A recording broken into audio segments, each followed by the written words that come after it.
Bonjour à tous et bienvenue pour cette émission particulière de Let's Chat Together avec un invité spécial, Steph, le fondateur de la chaîne Les Contrées de l'Imaginaire. Donc, bravo Steph, merci de te prêter au jeu.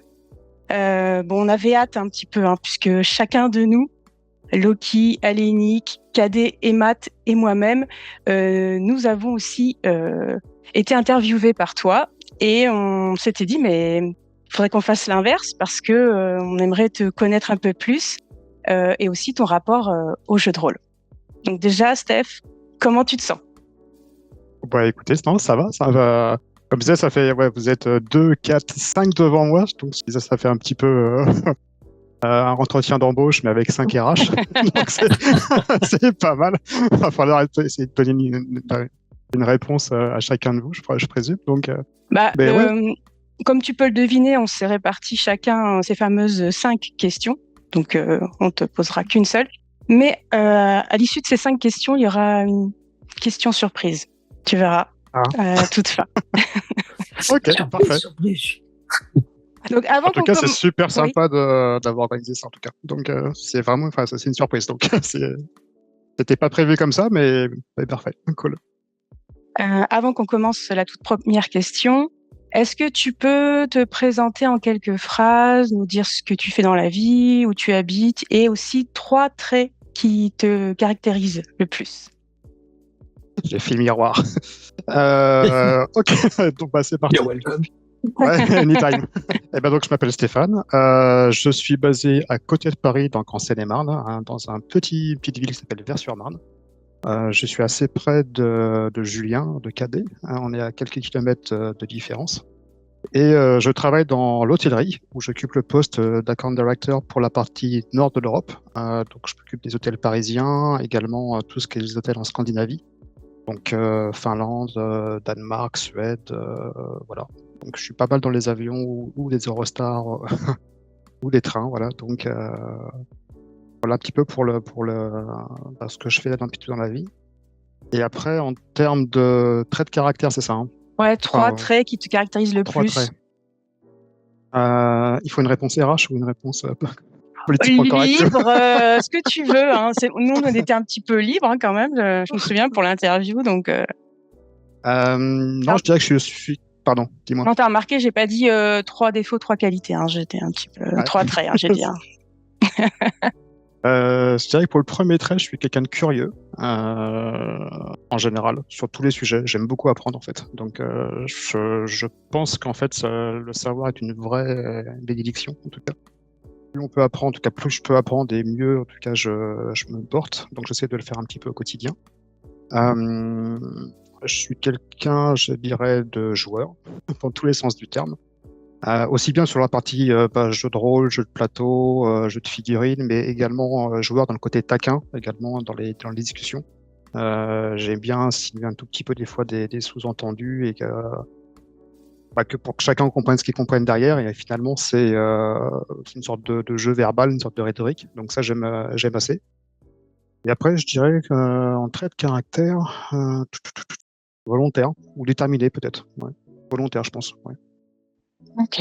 Donc, quand j'ai une ligne directrice, j'essaie de m'y tenir le plus possible et je mets tout en moyen, en tout cas, pour y arriver. Très bien. Merci. Maintenant, je vais passer la parole à Loki, qui va te poser la première question. Première question. Comment as-tu découvert le jeu de rôle? Et qu'est-ce qui t'a donné envie par la suite de continuer?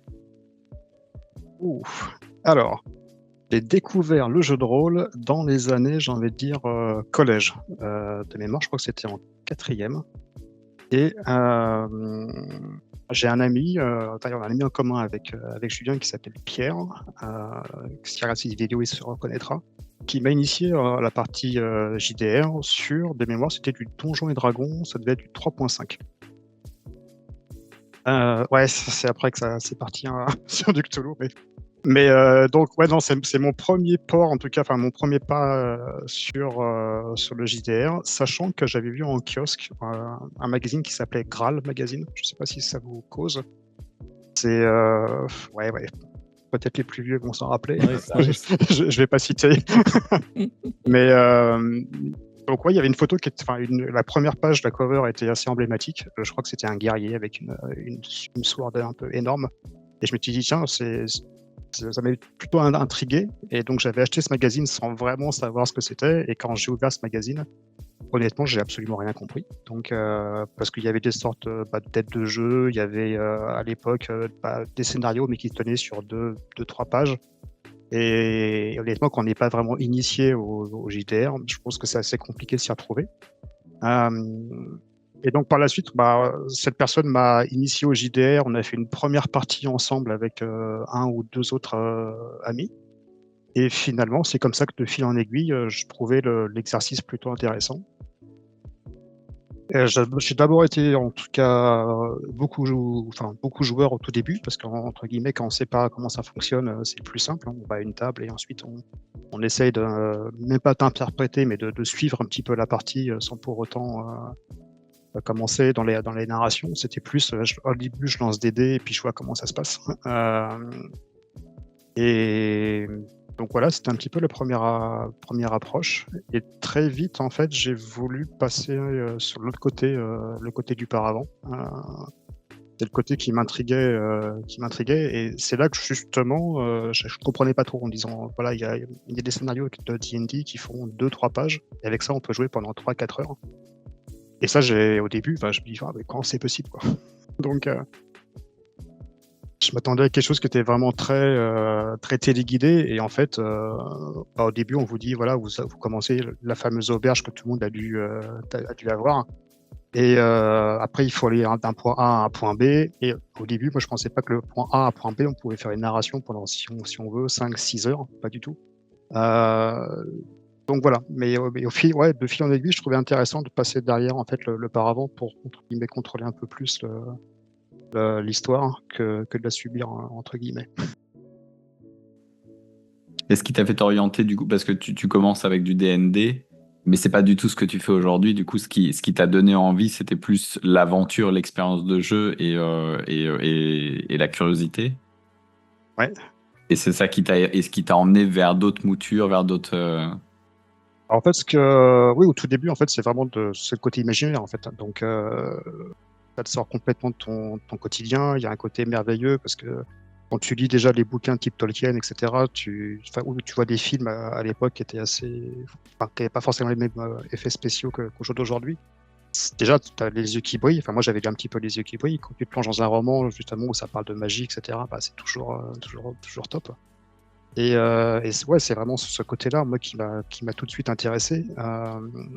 De transposer, en fait, ton personnage ou ta vie, entre guillemets, parce que quand tu fais une partie de JDR, c'est une tranche de vie peut-être 2-3 heures que tu vas te transposer dans un monde quelconque. Ça peut être du Medfan, ça peut être du contemporain, de la SF. Et ouais, essayer justement de t'imbriquer et de suivre l'histoire. Sachant qu'au début, c'est encore une fois, quand tu commences, moi je pense que j'étais complètement nul par rapport à ça. Donc, et même maintenant, entre guillemets, je me considère pas comme un joueur excellent, en fait, même pas du tout, en fait. Donc, c'est pour ça que je préfère être maître du jeu que joueur. Je crois que j'avais déjà dit à Shadowcat, mais ouais. Une fois, oui, à la fin d'une partie, mais on n'avait pas trop creusé ça. Ouais, pardon. Par curiosité, tes lectures, du coup, elles étaient absolument pas dans la thématique de Donjons et Dragons. Est-ce qu'il y a eu un parallèle entre ce que tu lisais et ce qui t'a donné aussi envie de jouer, ou est-ce que t'as la littérature d'un côté et le jeu de l'autre? Alors, dans le plus jeune, j'ai lu en fait tout le cycle de Dragonlance qui m'avait captivé, surtout pour un personnel qui s'appelle Raistlin. Raistlin Major, qui est un magicien en fait, à la base qui est petit, faible, en termes de caractère, ça doit être équivalent à 2-3 points de vie, tu vois. Mais le gars en fait a une quête de savoir, de connaissance. Il va tout faire pour accéder en fait à cette connaissance.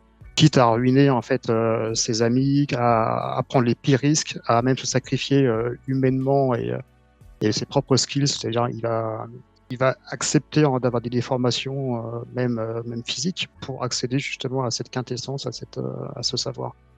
Et ce personnage m'a toujours fasciné, Et quand je me disais, j'ai envie de jouer, du Medfan, j'avais toujours en fait ce personnage en référence. Donc, j'étais loin de l'archétype du guerrier barbare, etc. J'étais plus branché, mago avec un point de vie, mais par contre à une source d'occulte ou de capacité un peu extraordinaire.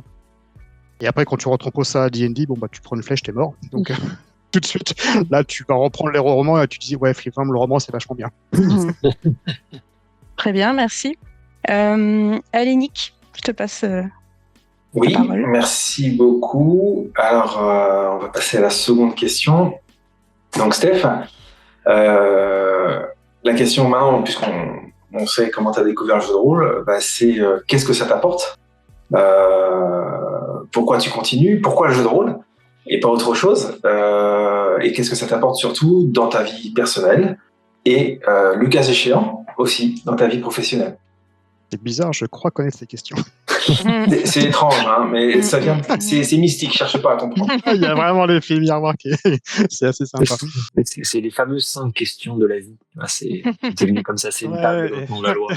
Exactement. Qu'est-ce que m'apporte le jeu de rôle? Déjà un imaginaire. Ça me sort de mon quotidien parce que je pense avoir. Pour ceux qui me connaissent un peu plus, j'ai un rythme qui est assez soutenu. Je disais, de par le boulot, j'ai un rythme qui est assez soutenu. Donc, je suis régulièrement dans un avion ou à l'étranger ou en Europe. Donc, ce qui fait que toujours pris dans une sorte de fuite en avant où, entre guillemets, tu vas à l'aéroport, tu décolles, tu arrives à l'hôtel, tu fais ta réunion, tu repars, etc., etc. Tes soirées sont un peu sacrifiées, des fois tes matins sont également un peu sacrifiés. Ce qui fait que quand je peux faire un jeu de rôle, pour moi, c'est un vrai moment d'évasion. Et peu importe le jeu, hein, même si j'ai des affinités sur certains types de jeux. Mais en tout cas, pour moi, c'est une vraie bouffée d'oxygène et ça me permet, entre guillemets, de déconnecter un court moment, parce qu'on joue 3-4 heures, vers un univers qui peut m'être cher, ou en tout cas, et surtout avec des amis, des personnes avec qui j'apprécie partager ce moment-là, en fait. Pourquoi je continue? Honnêtement, typiquement, c'est pour comme ce soir, par exemple. C'est pour ce type de surprise, c'est pour pouvoir rencontrer des gens qu'à la base on se serait jamais connus, parce qu'on est tous éparpillés à travers la France. Mais avec chacun, j'ai une affinité particulière, donc qui se retranscrit en termes de jeu. Et le fait de faire les interviews avec vous, en fait, j'ai pu vous découvrir également un peu plus derrière. Donc et ça, je trouve que pour moi, c'est priceless. Ça n'a pas forcément de prix par rapport à ça. Donc comme je disais, le but, en fait, c'est un petit peu les chats, c'est de voir qui est derrière et de créer un peu cette connexion qu'on n'a pas forcément dans la vie au quotidien, parce que tout va extrêmement vite.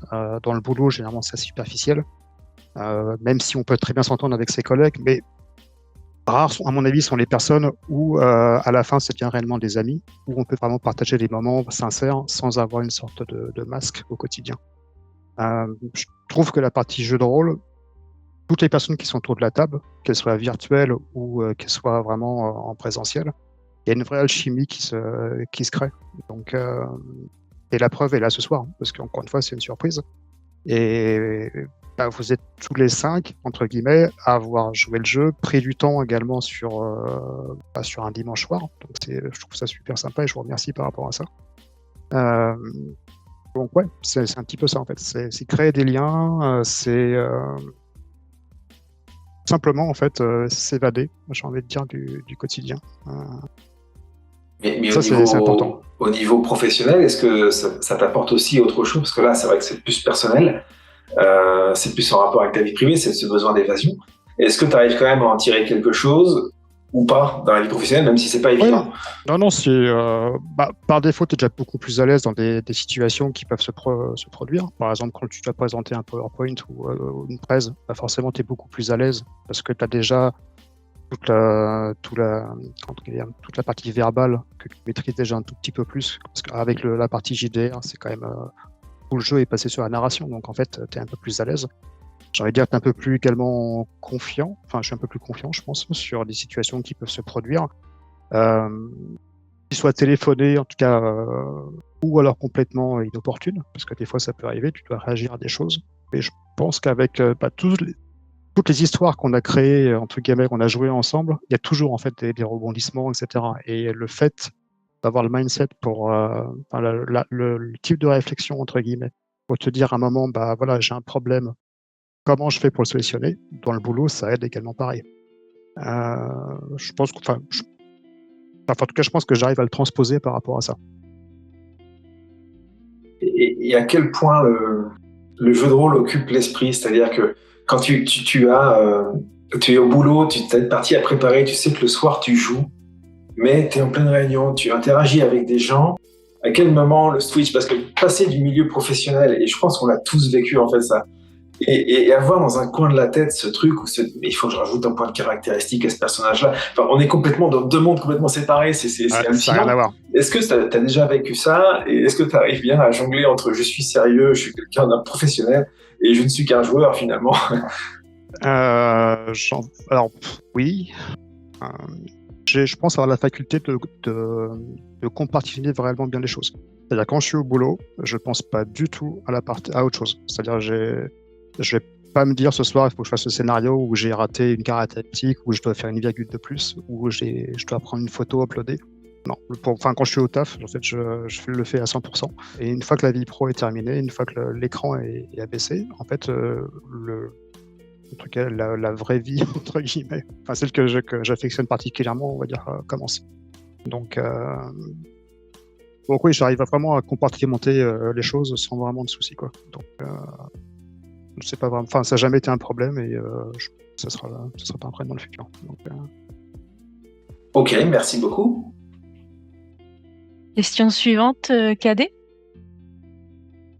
Oui, on va se replonger peut-être un peu dans tes souvenirs lointains ou peut-être pas si lointains. Et là, l'idée, c'est que tu nous parles des meilleurs moments, ou pas forcément des meilleurs, mais des bons moments et des mauvais moments, peut-être aussi, que tu as pu passer pendant des parties.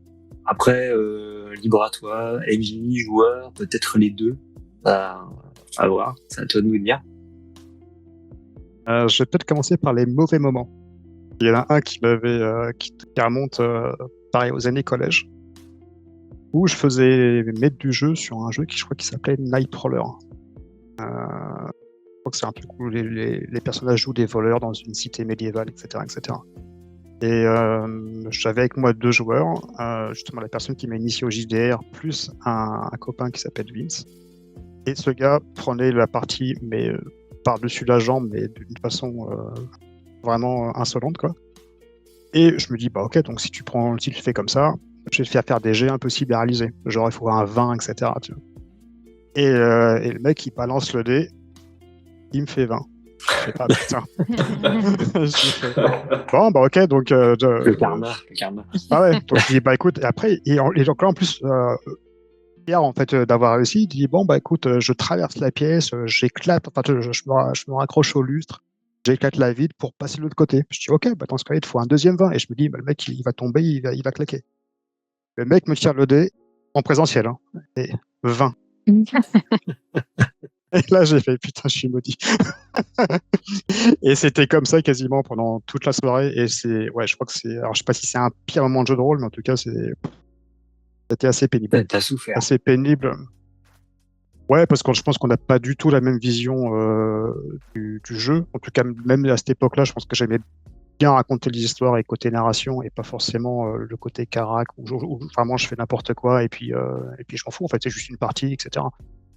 Non, en fait, pour moi, c'est pas une partie. Je bloque du temps. Donc le temps, enfin tout le monde bloque du temps. Donc le temps imparti pour moi, il doit être optimisé. Enfin, il doit être optimisé en tout cas. Pour que tout le monde passe un bon moment en fait. Donc il y a quelqu'un qui fait n'importe quoi à une table, avec une chance qui est insolente, hein, je dois avouer. Bon, ça va pas laisser une expérience du jeu en tout cas plus que ça. Donc, et d'ailleurs j'ai jamais joué avec lui. Et voilà, c'était plutôt simple. C'était radical. Ouais, je suis assez tranché des fois dans les décisions, donc si ça ne matche pas, c'est un poste direct. Faut dire ça comme ça. Donc ça, c'était plutôt donc un mauvais souvenir. Il semble pas très mauvais, il semble, disons, une sorte d'expérience un peu étrange, quoi, presque surréaliste, mais... Ouais, parce qu'après, j'ai pas vraiment de mauvais souvenirs. Toutes les parties qu'on a fait depuis 4-5 ans, j'ai que des bons souvenirs avec tous les gens avec qui j'ai eu la chance de jouer, donc ça, c'est plutôt cool. En mauvais souvenir, non, franchement, j'en ai pas.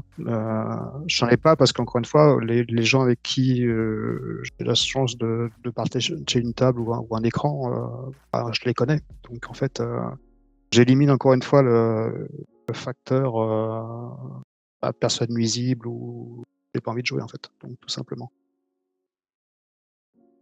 Et donc pour les bons souvenirs, comme tu viens de dire, il y en a beaucoup. Mais est-ce qu'il y a certains qui t'ont peut-être plus marqué que d'autres? Et si oui, pourquoi? Il y en a un, c'est avec toi, Julien. Ah mince. Ouais, quand on a joué à Mothership, et alors c'était quoi l'histoire? On arrivait dans une sorte de station, je crois que c'est pour quelques livres de chair, de mémoire. Et on arrivait dans une station, et forcément il y avait plein de sortes de lépreux, enfin il y avait ils étaient un peu cannibalisés, enfin ils se mangeaient entre eux. Et il y a... oui, il y avait un rituel de cannibalisme pour la cohésion sociale de la communauté. Voilà. Et moi, j'avais perdu ma mère, ma sœur de mémoire. Et au fur et à mesure, il y a un point culminant du scénario où justement, tu m'as mis devant un choix qui était assez drastique. Et ce moment, en tout cas, j'ai beaucoup aimé en fait ce moment. En fait. Donc, parce qu'encore une fois, tu avais un choix moral à faire ou quelque chose de... Tu avais une dichotomie entre la moralité et faire quelque chose qui était vraiment pas correctement, enfin pas bien. Donc, ouais, ce type de choix moral, en tout cas, était intéressant. Après, j'ai beaucoup aimé jouer à... C'était Road 25, de mémoire. Tu étais maître du jeu, ouais. Ouais, qui était une partie de sombre, et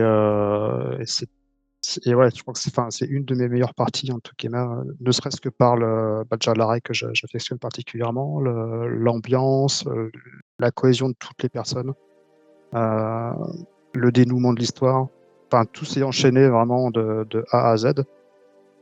Et en général, en fait, encore une fois, depuis qu'on a monté cette chaîne, en fait, j'ai que des bons souvenirs. Je me rappelle de l'épave qu'on a joué avec Matt et Shadowcat et Ludo. Franchement, enfin, je trouvais ces parties à chaque fois incroyables, quoi. Donc, et je les regarde, alors pas tout le temps, mais je veux dire, mais il y a un moment, je me regarde des petits épisodes et je dis, ouais, ça c'est vraiment sympa, quoi. Donc pour dire qu'il y a vraiment quelque chose qui m'a marqué à 100%, je suis pas forcément sûr, mais en tout cas, j'ai une succession de souvenirs avec vous tous qui que je trouve qui est super sympa, quoi. Donc, et c'est très compliqué de dire si je préfère celui-là à celui-là. En fait, tous les moments que je passe sont dans chaque partie, tu peux retrouver finalement des points un peu plus forts, peut-être, qui restent plus en mémoire parce que le choix était intéressant ou parce qu'il y avait une bonne alchimie. Ouais. Après, en fait, ça rejoint un peu ce que tu disais au début, finalement, que des choses qui t'appréciaient dans le jeu de rôle, c'est les rencontres, c'est le côté alchimie autour de la table. Tu vois, finalement, être avec les gens, quoi. Enfin, c'est le côté social de l'activité. Et c'est ça qui ressort finalement dans le... Il y a ça également, et l'histoire. Alors, c'est pas sur la chaîne, mais on avait fait une petite campagne sur Néphilim, avec les cathédrales. Je ne sais pas le nom de la campagne, je ne l'ai pas, mais... Constellation, elle s'appelle. Constellation, et ça, pareil, c'est une expérience de jeu que j'ai trouvé juste incroyable. Parce que ce jeu a cette faculté entre guillemets, de mêler tout ce que j'aime. C'est-à-dire le côté enquête, le côté ésotérisme, occulte, qui est lié à des monuments, des bâtiments, la plupart, en tout cas, historiques. Là, c'était le cas avec les cathédrales. Et quand tu t'intéresses, entre guillemets, à ce type de science, on va appeler ça comme ça, déjà en dehors, sans la partie jeu de rôle, et après tu peux le coupler justement à cette partie gaming jeu, En fait, moi, je fais coup double à chaque fois sur une activité, en fait. Donc, ce qui est plutôt top. Donc, en plus que l'histoire, c'est intéressant. Et c'est un jeu qui est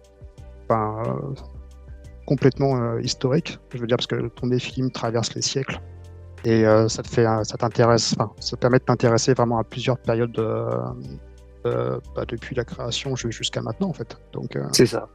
donc libre à toi ensuite d'explorer et ouais, ça c'est une liberté qui est juste incroyable. C'est ce que ça fait un petit peu aussi Shadowcat avec Vampire, le jeu de JDR solo, où justement ton Traverse les âges. Ouais. Et en fait, si t'es amoureux de l'histoire, en tout cas si t'aimes l'histoire, ça te permet d'explorer les différentes phases, les différents siècles.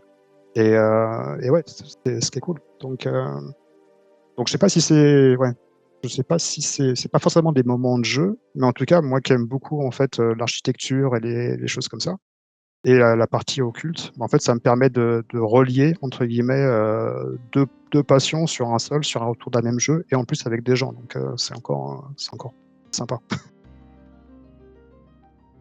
Cool. Bah écoute, merci. J'ai passé la main à Shadow. Oui, et je la repasse à Matt. Je prends la main. Bon, bah non, c'est une très bonne transition puisqu'on va rester un peu dans le même thème en fait. Donc voilà, ta question en fait, la question que j'ai pour toi, c'est quels sont les univers ou les thèmes que tu préfères explorer, que ce soit tant en tant que joueur ou que GM, ou meneur de jeu, alors ça peut être différent, et pourquoi? Et je vais te la suivre tout de suite avec la transition peut-être que tu as eue sur l'OSR ou D&D, puis Call of Cthulhu. J'aimerais bien savoir comment ça s'est passé, ce qui t'a attiré dans cet univers plutôt mystérieux, dark et cosmic horror. Voilà. Le lien entre D&D et Cthulhu, c'est ça? Ouais, ça serait. J'aimerais bien savoir ça et puis savoir l'ensemble du panel. Si tu as des univers que tu préfères jouer en tant que joueur, certains que tu aimes masteriser. Est-ce que ce sont les mêmes ou pas? Et puis savoir un peu pourquoi. Ok, alors en tant que joueur, alors oui, Néphilim, forcément. Celui-là, il est en tête de gondole pour un petit peu les explications que j'ai données. Encore une fois, ça mêle tout ce que j'aime, donc la partie ésotérisme, la partie occulte, la partie cathédrale, etc. Donc c'est quelque chose que j'apprécie fortement. En tant que joueur, j'ai joué une seule fois, entre guillemets, à l'appel de Cthulhu en tant que joueur. Et c'était... oui, je sais. Waouh. Bon, bah, alors non, pas une seule fois, mais j'ai joué peut-être deux, trois fois, parce que j'en rappelle une partie. Mais dont Ludo était maître du jeu, Watcher in the Sky, je crois. Tout à fait, oui. Et j'ai beaucoup aimé cette partie parce qu'encore une fois, c'est un univers Lovecraftien que j'aime beaucoup. Et le côté intrigue, ne pas forcément savoir ce qu'il y a derrière, lever un petit peu le voile de l'inconnu, c'est quelque chose que j'aime beaucoup. Donc j'ai envie de dire, ça c'est un univers que j'apprécie. La partie Medfan, je peux y jouer, mais honnêtement, je suis pas c'est pas mon cœur de cible en tant que joueur, ni en tant que maître du jeu, hormis si je peux la faire shifter sur quelque chose qui est peut-être plus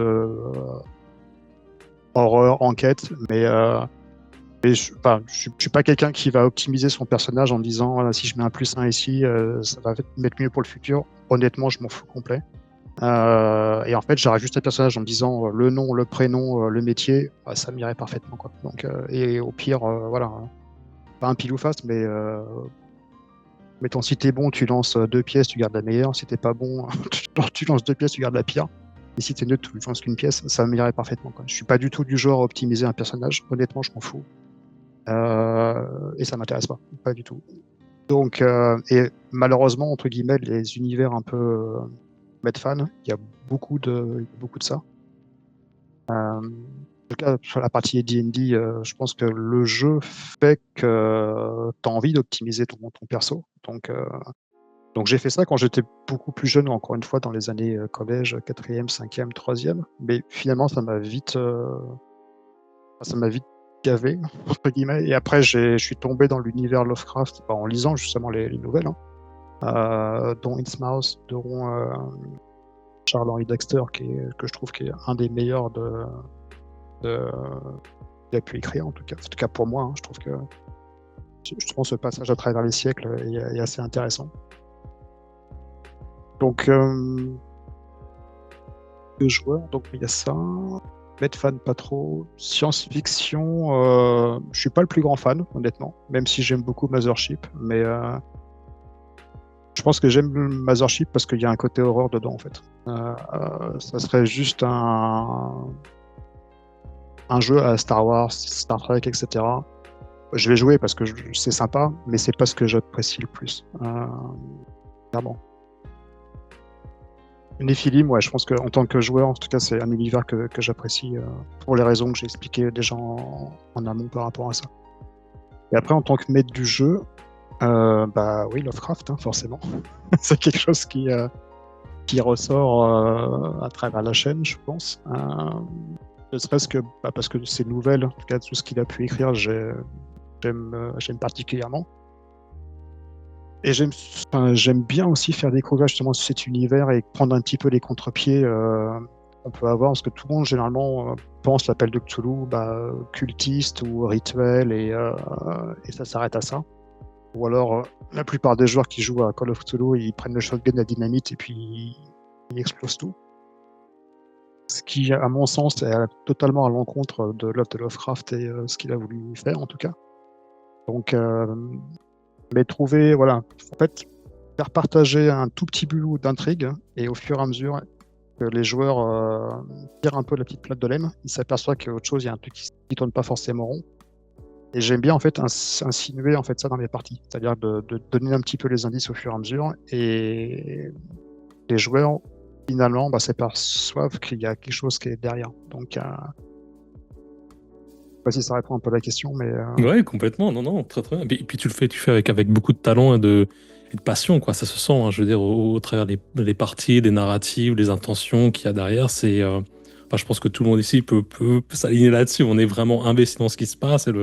T'as vraiment il y a une fibre littéraire qui est très bien transposée dans un collectif narratif ou de collaboration narrative, quoi. Ça marche très bien. Et est-ce que tu penses que justement, parle-moi un petit peu peut-être de ton... L'occulte revient un petit peu dans la conversation. Il y a des choses qui sont un petit peu comme ça, qui sont un petit peu répétées. Dis-moi un petit peu là, quel serait peut-être ton... Parce que c'est à travers les jeux qu'on joue ensemble, il y a aussi un partage d'univers, d'ambiance, de monde que l'on aime bien. Est-ce que tu peux explorer peut-être un petit peu ce coin de tes intérêts ou de ta curiosité ou ta passion là-dessus? c'est une question. Ouais, ok. Comment dire ça? Qu'est-ce qui t'attire vers l'occulte, en fait? La notion de l'occulte, quels sont les attraits ou les Alors, je sais pas curiosités si c'est autour? vraiment... Alors oui, en termes de jeu, il y a l'occulte qui est assez prononcé. Après, dans la vie perso, j'aime bien tout ce qui est ésotérisme. C'est-à-dire, il y a la différence entre, encore une fois, exotérisme et ésotérisme. Il y en a, par exemple, si on prend un livre, la Bible ou n'importe quel livre, la partie exotérisme, c'est ce que tout le monde peut lire et comprendre facilement, c'est une belle histoire, etc. Et la partie ésotérisme, c'est vraiment, en fait, derrière, une deuxième lecture, et qu'est-ce que tu peux justement essayer de découvrir par rapport au texte. Les textes qui sont anciens, et dans ce cas-là, tu peux même le lire de façon complètement adogmatique, c'est-à-dire décorrélé de toute religion, mais en fait, plus ça prend plus à du protestantisme, par exemple, en disant, voilà, je prends le texte pour ce qu'il est, et qu'est-ce qu'est le message qui traverse les siècles et qu'a voulu en fait dire l'auteur, les auteurs, parce qu'on prend beaucoup de livres par rapport à ça. Et je trouve un peu comme la langue des oiseaux, je ne sais pas si ça vous parle, mais par exemple, on parle de l'univers. L'univers, c'est un seul mot, par exemple, mais si on dit univers, donc c'est deux mots, et ça veut dire deux significations différentes. Quand on parle de langage des oiseaux, encore une fois, l'oiseau est un volatile subtil qui fait de la liaison potentiellement avec le ciel et avec la terre. Donc, dans cette langue, justement, on peut voir une sorte des messages cachés et qui traversent en fait les siècles, un peu comme le symbole, en fait, la partie symbole. Tout le monde peut voir une pierre, peut voir entre guillemets une architecture. et chacun va avoir en fait sa propre interprétation en fait derrière. Et donc ça développe l'imagination, ça développe en fait, ça suscite des questions également par rapport à ça. Et ce qui est assez intéressant, c'est qu'encore une fois, chacun peut avoir sa propre interprétation du symbole. C'est ce qui fait la magie en fait de ça. Alors qu'un texte, on va dire, si on prend un texte ou une phrase, elle est figée dans le temps et la majeure partie des gens auront la même interprétation. Si je prends un symbole, ça peut être un drapeau, une architecture, un obélisque, une cathédrale. Chacun peut avoir en fait des vitraux. Voilà, c'est différent. Chacun peut derrière mettre la signification qu'il souhaite. Donc, et ça, c'est une démarche intellectuelle, je trouve, qui est plutôt intéressante. Et après, qu'est-ce qui attire je suis assez persuadé qu'en fait, il y a quelque chose derrière cette vie terrestre, entre guillemets. Je parle pas forcément de religion parce que je suis pas un grand fan de la religion. Enfin, on va dire que je suis plus du côté spiritualité que religion en fait. Je pense que la religion est assez dogmatique par défaut. Toutes les religions pour moi sont dogmatiques. Hein. C'est le but en tout cas je pense que ça contrôle pas mal de foules, de personnes. Alors que la spiritualité, c'est quelque chose qui vient toucher un petit peu plus au subtil et c'est propre à chacun. Donc, et on peut l'avoir également dans des religions, en prenant des textes, encore une fois, décorrélés complètement du carcan religieux. Environ les curés, environ les imams, environ tout ça. Je pense qu'il y a vraiment des messages, en tout cas. Enfin, je pense qu'il y a des choses qui sont derrière et j'ai envie de croire qu'en fait, l'existence terrestre ne s'arrête pas uniquement à se lever le matin, à travailler, à rentrer le soir, à regarder Netflix, et puis refaire ça jusqu'à 65 ans. Et après, on va se réveiller un jour en disant « Ah, bah voilà, finalement, je suis mort et j'ai pas trop vécu. Là, j'ai pas fait une vie utile pour quelque chose. » Donc, c'est une vision qui est propre, hein, mais... Ouais. Non, mais c'est super intéressant. Donc, il y a une partie de la philosophie, chercher ses réponses à travers peut-être un héritage culturel ou de textes plus anciens ou peut-être moins promus au frontal de certaines religions ou de dogmes, comme tu m'as énoncé. Et puis trouver, c'est trouver ses réponses à soi, en fait. Durant ce petit bout de chemin, trouver un petit peu ça. Et puis c'est peut-être que ça revient finalement un petit peu à ton affiliation pour le côté un peu enquête. Il y a peut-être un rapport là, chercher ses réponses et admettre qu'il y a peut-être quelque chose de plus, quelque chose qu'on ne comprend pas peut-être, quelque chose qui nous dépasse ou qui dépasse notre compréhension à nous, qui peut des forces peut-être, ou autre chose qui... Je pense qu'il y a pas mal de ça en tout cas, ça rejoint, en tout cas ça transpire dans les JDR que moi j'ai envie de jouer. C'est même sûr. Et donc après chacun ses convictions en tout cas, mais j'ai envie de croire en fait, vu que je suis quelqu'un qui aime bien chercher et qui aime bien apprendre, je passe beaucoup de temps quand je travaille pas ou quand je prépare pas un JDR à lire des bouquins là-dessus.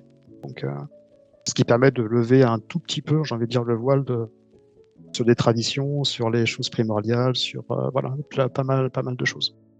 Donc, et en tout cas, je pense que ça enrichit, ça fait réfléchir. Et qu'évoquer la philosophie, c'est, littéralement, c'est l'amour de la sagesse, hein, par défaut. Donc, si tu me dis si à peu près t'es un peu plus sage, on va dire que tu seras moins agité dans ta vie au quotidien et plus recentré, entre guillemets, par rapport à toi-même, en fait, hein, et par rapport au monde qui t'entoure. Donc, déjà, si j'ai réussi à faire ça, ça sera déjà une bonne chose. Nice. Bon, c'est parfait. Merci beaucoup. Merci. Je redonne la main à Shadowcat. Voilà. Yes, merci. Alors, la 5e question, mais pas dernière, est pour moi. Donc, Steph, tu dois partir sur une île déserte, mais que tu ne peux prendre avec toi que 3 ouvrages, 3 livres. Quels seraient ces 3 livres et surtout, pourquoi ? Et surtout, pourquoi ?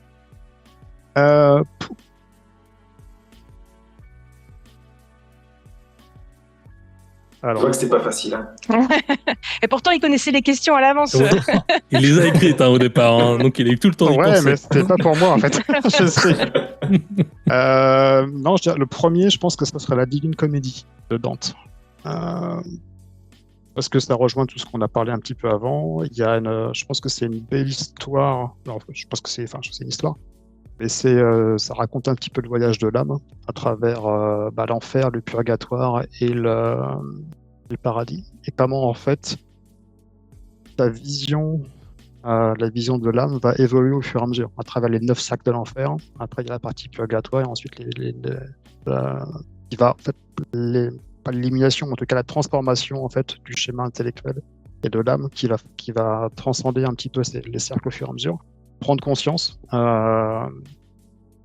et essayer justement d'évoluer jusqu'à une sorte de, pas élimination, mais en tout cas on va dire se rapprocher d'une vérité ou d'une lumière. Après on va l'appeler comme on veut.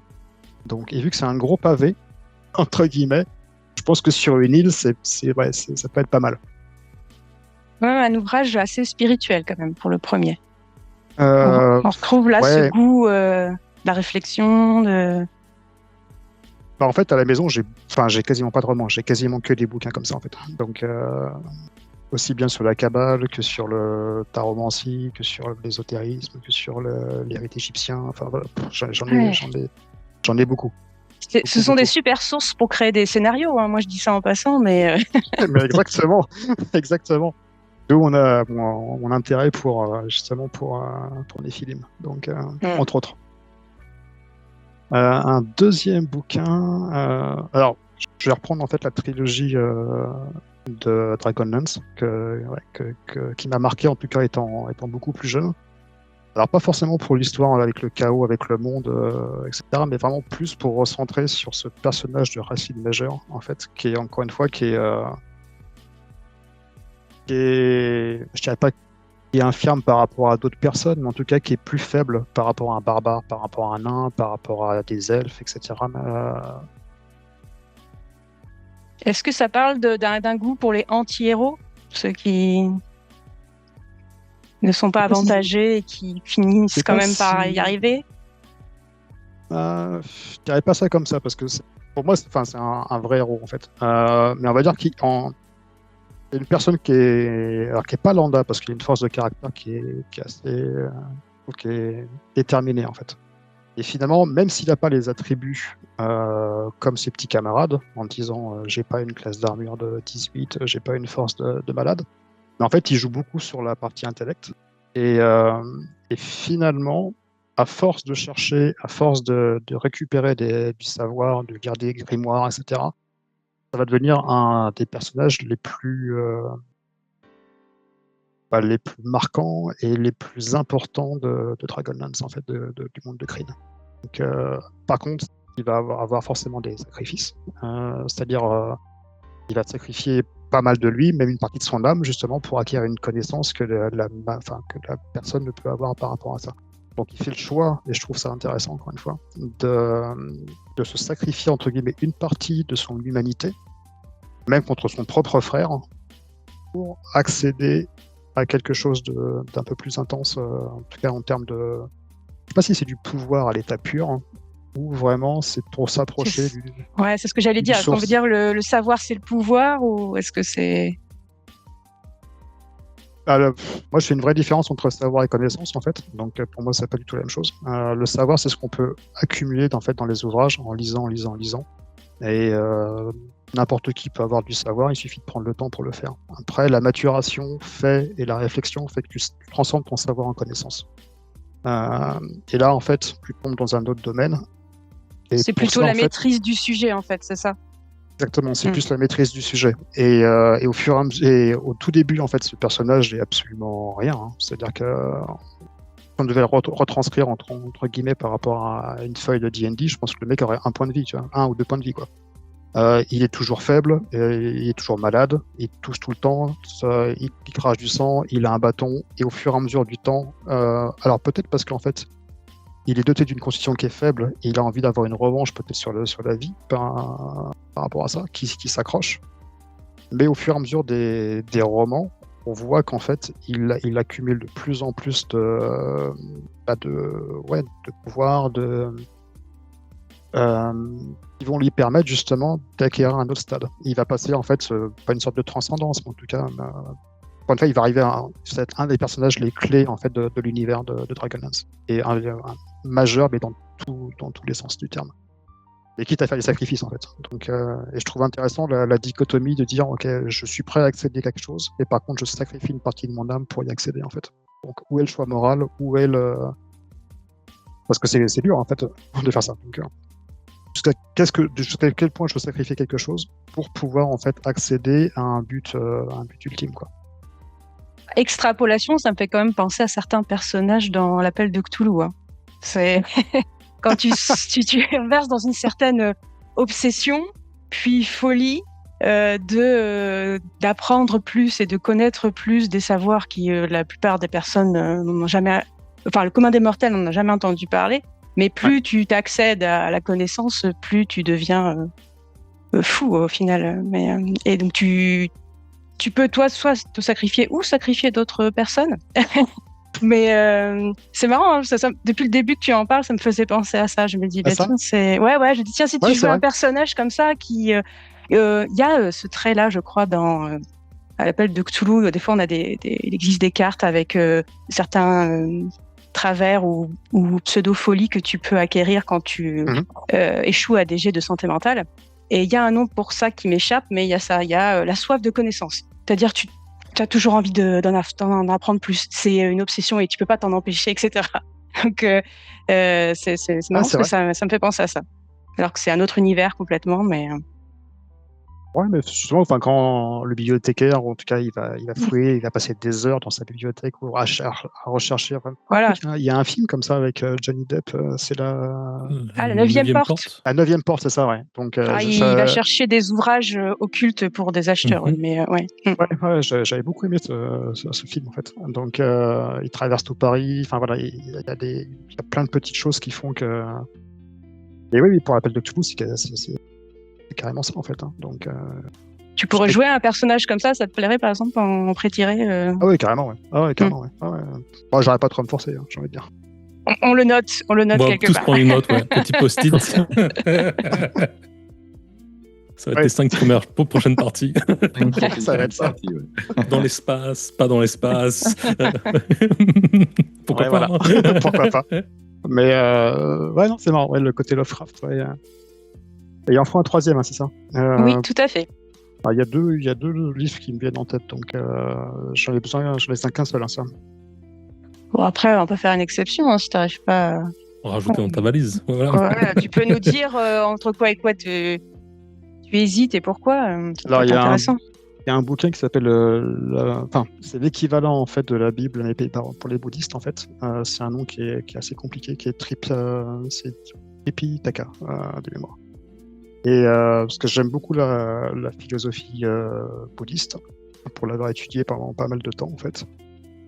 Et c'est pareil, c'est des recueils de textes équivalents soit pour les juifs, pour la Torah, les chrétiens, la Bible, etc. Donc c'est la même chose, mais entre guillemets, quand tu lis un texte, encore une fois, de façon complètement décorrélée de la religion et adogmatique, ça permet plutôt d'avoir des enseignements, je trouve, qui sont intéressants, plus une philosophie de vie, et de poser également des questions que certaines personnes se posent, pas forcément existentielles, mais en tout cas pour essayer de faire un petit peu avancer la réflexion.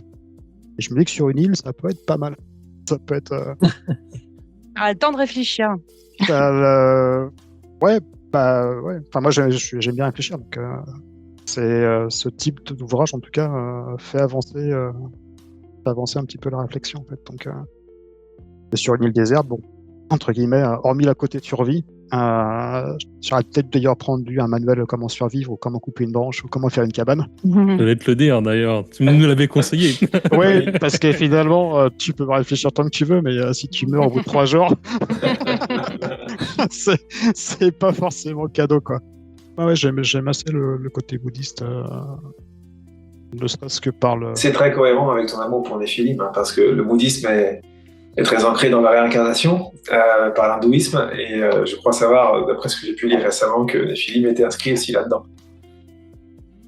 Oui, carrément, en fait. Alors, le bouddhisme, c'est une réincarnation, enfin, c'est plus l'hindouisme. L'hindouisme, c'est une réincarnation, et en fait, la partie bouddhiste, c'est a une notion plutôt d'impermanence, c'est-à-dire que rien n'est permanent et tout se transforme. C'est-à-dire, si je prends un exemple, tu prends un pommier, ça va monter en fleurs, les pommes vont pousser, la pomme va se détacher de l'arbre, elle va tomber par terre, elle va pourrir. Après, on pourra parler de ouvre noir, etc. Ça va réalimenter la terre et en fait, ça fait un cycle. Finalement, le bouddhisme, il y a une sorte d'impermanence dans les choses, mais en fait, tout se transforme et entre guillemets, rien ne se perd. Donc, c'est une philosophie que je trouve intéressante en termes de questionnement, alors que l'hindouisme, c'est vraiment, tu essaies de sortir un peu des cercles de réincarnation, tu essaies de casser un petit peu ça. Et le bouddhisme, également, c'est ce parallèle, entre guillemets, où ils appellent ça le samsara, c'est une grande roue, en fait. Et au fur et à mesure que ton karma s'améliore, tu peux, entre guillemets, essayer de casser justement cette réincarnation ou de revenir au fur et à mesure pour arriver en fait à l'unité, on l'appellera comme on veut, hein, le un, le tout, enfin chacun mettra ce qu'il veut derrière en fait.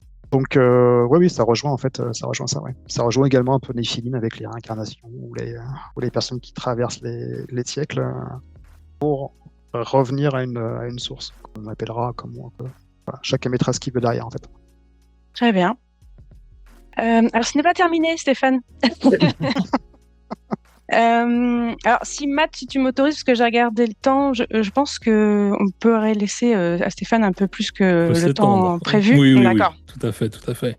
Alors, bien, Stéphane, nous allons refaire un tour, et cette fois-ci, ce sera une question surprise pour chacun d'entre nous. Donc là, cette fois-ci, voilà, là, tu as eu les questions que tu nous avais posées. Là, c'est surprise. En même temps, tu nous faisais un petit peu la même chose. Il y avait la question bonus à la fin de l'interview. Donc là, c'est pareil. À l'origine, on avait prévu que tu répondes en 15 secondes. Mais là, vu qu'on t'es allé assez rapidement. Ouais, là, c'est plus ça. C'est temps libre pour répondre. Donc, okay. On va reprendre le tour habituel. Je passe la parole à Loki. Ok, donc si jamais tu devais recommander, puisque je sais que tu en fais beaucoup, un livre de jeu de rôle solo, un livre d'écriture, de journaling. Et je mets un veto sur Après l'accident, mais tu pourras en parler si tu as envie. T'as pas le droit de ça. Mais si tu parles d'Après l'accident, j'en veux un autre aussi. Et je sais que tout à l'heure, tu as parlé aussi de Chronique d'un vampire millénaire, donc... Bon, si tu peux en proposer un autre que ces deux-là. Mais du coup, lequel tu proposerais et pourquoi? Et si jamais tu voulais proposer ceux-là par défaut, bah du coup, pourquoi ceux-là plus qu'un autre? Alors, j'en ai pas fait beaucoup de JDR solo. Mine de rien, j'ai fait donc Après l'accident, oui, ça c'est sûr. J'ai fait Quand les murs me parlent, que j'ai trouvé complètement nul, ce jeu. Désolé pour l'auteur. Mais ouais. En tout cas, ça m'a pas branché plus que ça. Si je devrais en conseiller, j'en ai lu quelques-uns, mais je ne sais pas jouer. Type Le Corbeau, Le Chat, etc. Enfin, La Voix du Corbeau, La Voix du Chat. Je ne sais pas si je peux pour en conseiller un, je pense que voilà, Après l'accident, c'est vraiment le jeu, même si j'ai pas le droit de dire celui-là, je vais quand même le dire. Parce que déjà, un, c'est par celui que j'ai commencé. Deux, en fait, en termes de règles, c'est tellement minimaliste que tu te concentres uniquement sur ta propre histoire, et ça, je trouve ça quand même juste badass. Il faut juste un jeu de cartes. Et alors dans la version payante, il y a plusieurs types d'amorces possibles. Hein. Je crois que tu à peu près 10 ou 12 setups de base. Et après, tu choisis. Donc, la thématique, c'est vraiment, voilà, et, après l'accident, il t'arrive quelque chose. Et ensuite, ça découle. Tu vas arriver sur une île déserte, par exemple. Tu as un crash d'avion, tu arrives sur une île déserte. Comment tu survis par rapport à ça? Comment ça va? Ça va découler. Moi, je l'ai fait j'avais un accident de voiture en Normandie, près d'Évreux. Puis un petit clin d'œil à Shadowcat et à côté. Qu'est-ce qui se passe dans ce village? Je crois qu'il y a carrément un topic qui dit tu es en Seconde Guerre mondiale, tu as ton avion de chasse qui s'écrase, pareil. Tu es livré à toi-même. Comment tu fais? Et ça, rien qu'avec une résolution de cartes, je crois que tu tires entre 8 et 10 cartes. Et chaque carte en fait, que tu vas piocher te donne une amorce. Et derrière, en fait, t'as pas de GD, t'as pas toute la partie technique que je trouve vraiment contraignante. Dans le sens où il faut te rappeler les règles, et ça honnêtement, j'ai pas envie. Et c'est vraiment de dire comment tu vas faire avancer ta propre narration et comment tu vas trouver ton fil conducteur au fur et à mesure des amorces. Et bizarrement, Ce jeu de rôle, j'y ai joué pendant. J'étais en Normandie tout seul. J'y ai joué pendant 4-5 soirs d'affilée et en tirant à chaque fois 2-3 cartes. Et j'ai eu une expérience de jeu qui était juste incroyable. En plus, il y avait une petite tempête, comme souvent en Normandie, hein, mais j'avais juste mis une petite bougie avec une petite musique qui allait bien. Et finalement, j'étais super intéressé de savoir comment en fait l'aventure ça allait se finir. Parce que un premier JDR solo, je me dis putain, mais c'est comment je vais retomber sur mes pattes. Enfin, comment ils vont me faire retomber sur mes pattes. Parce que moi, j'étais parti dans des trucs un peu Lovecraftiens, etc. Et je me dis, c'est impossible de. Et finalement, le jeu, avec une petite pirouette, m'a fait revenir, en tout cas, sur une fin qui était plausible. Donc, c'est pour ça que je trouve que c'est un super jeu de rôle pour commencer en solo, sachant qu'il est complètement gratuit, hormis si vous voulez payer pour, je crois que c'est 3 ou 4 dollars pour avoir le setup de base, enfin, plusieurs setups. Mais j'ai trouvé que c'était une expérience, enfin, pour moi en tout cas immersive, et il faut juste un jeu de cartes. Voilà, un jeu de cartes, et puis potentiellement le PDF ou sur une tablette, et puis c'est réglé. Donc ça, c'est ce que je pourrais conseiller. Et après, un que j'aimerais beaucoup faire, mais il faut du temps, c'est Chronique d'un vampire millénaire. Alors je sais pas si je peux le conseiller parce que j'y ai pas joué, donc j'ai uniquement lu un petit peu comment ça se passait. Mais on va dire que le pitch de traverser des siècles et d'explorer encore une fois les différentes capitales, ça peut être du Prague, ça peut être, enfin voilà, on peut se le positionner comme on veut. Et ça permet encore une fois d'allier un petit peu l'amour de l'histoire avec un jeu. Donc en fait pour moi ça coche beaucoup de cases en fait. Donc est-ce que c'est une reco pour des gens qui si vous n'aimez pas l'histoire, faut pas prendre ce jeu-là, hein, clairement pas. Faut prendre un truc beaucoup plus terre à terre, mais si quelqu'un qui aime l'histoire et le jeu, je pense que c'est, à mon avis, ça doit être un super moment.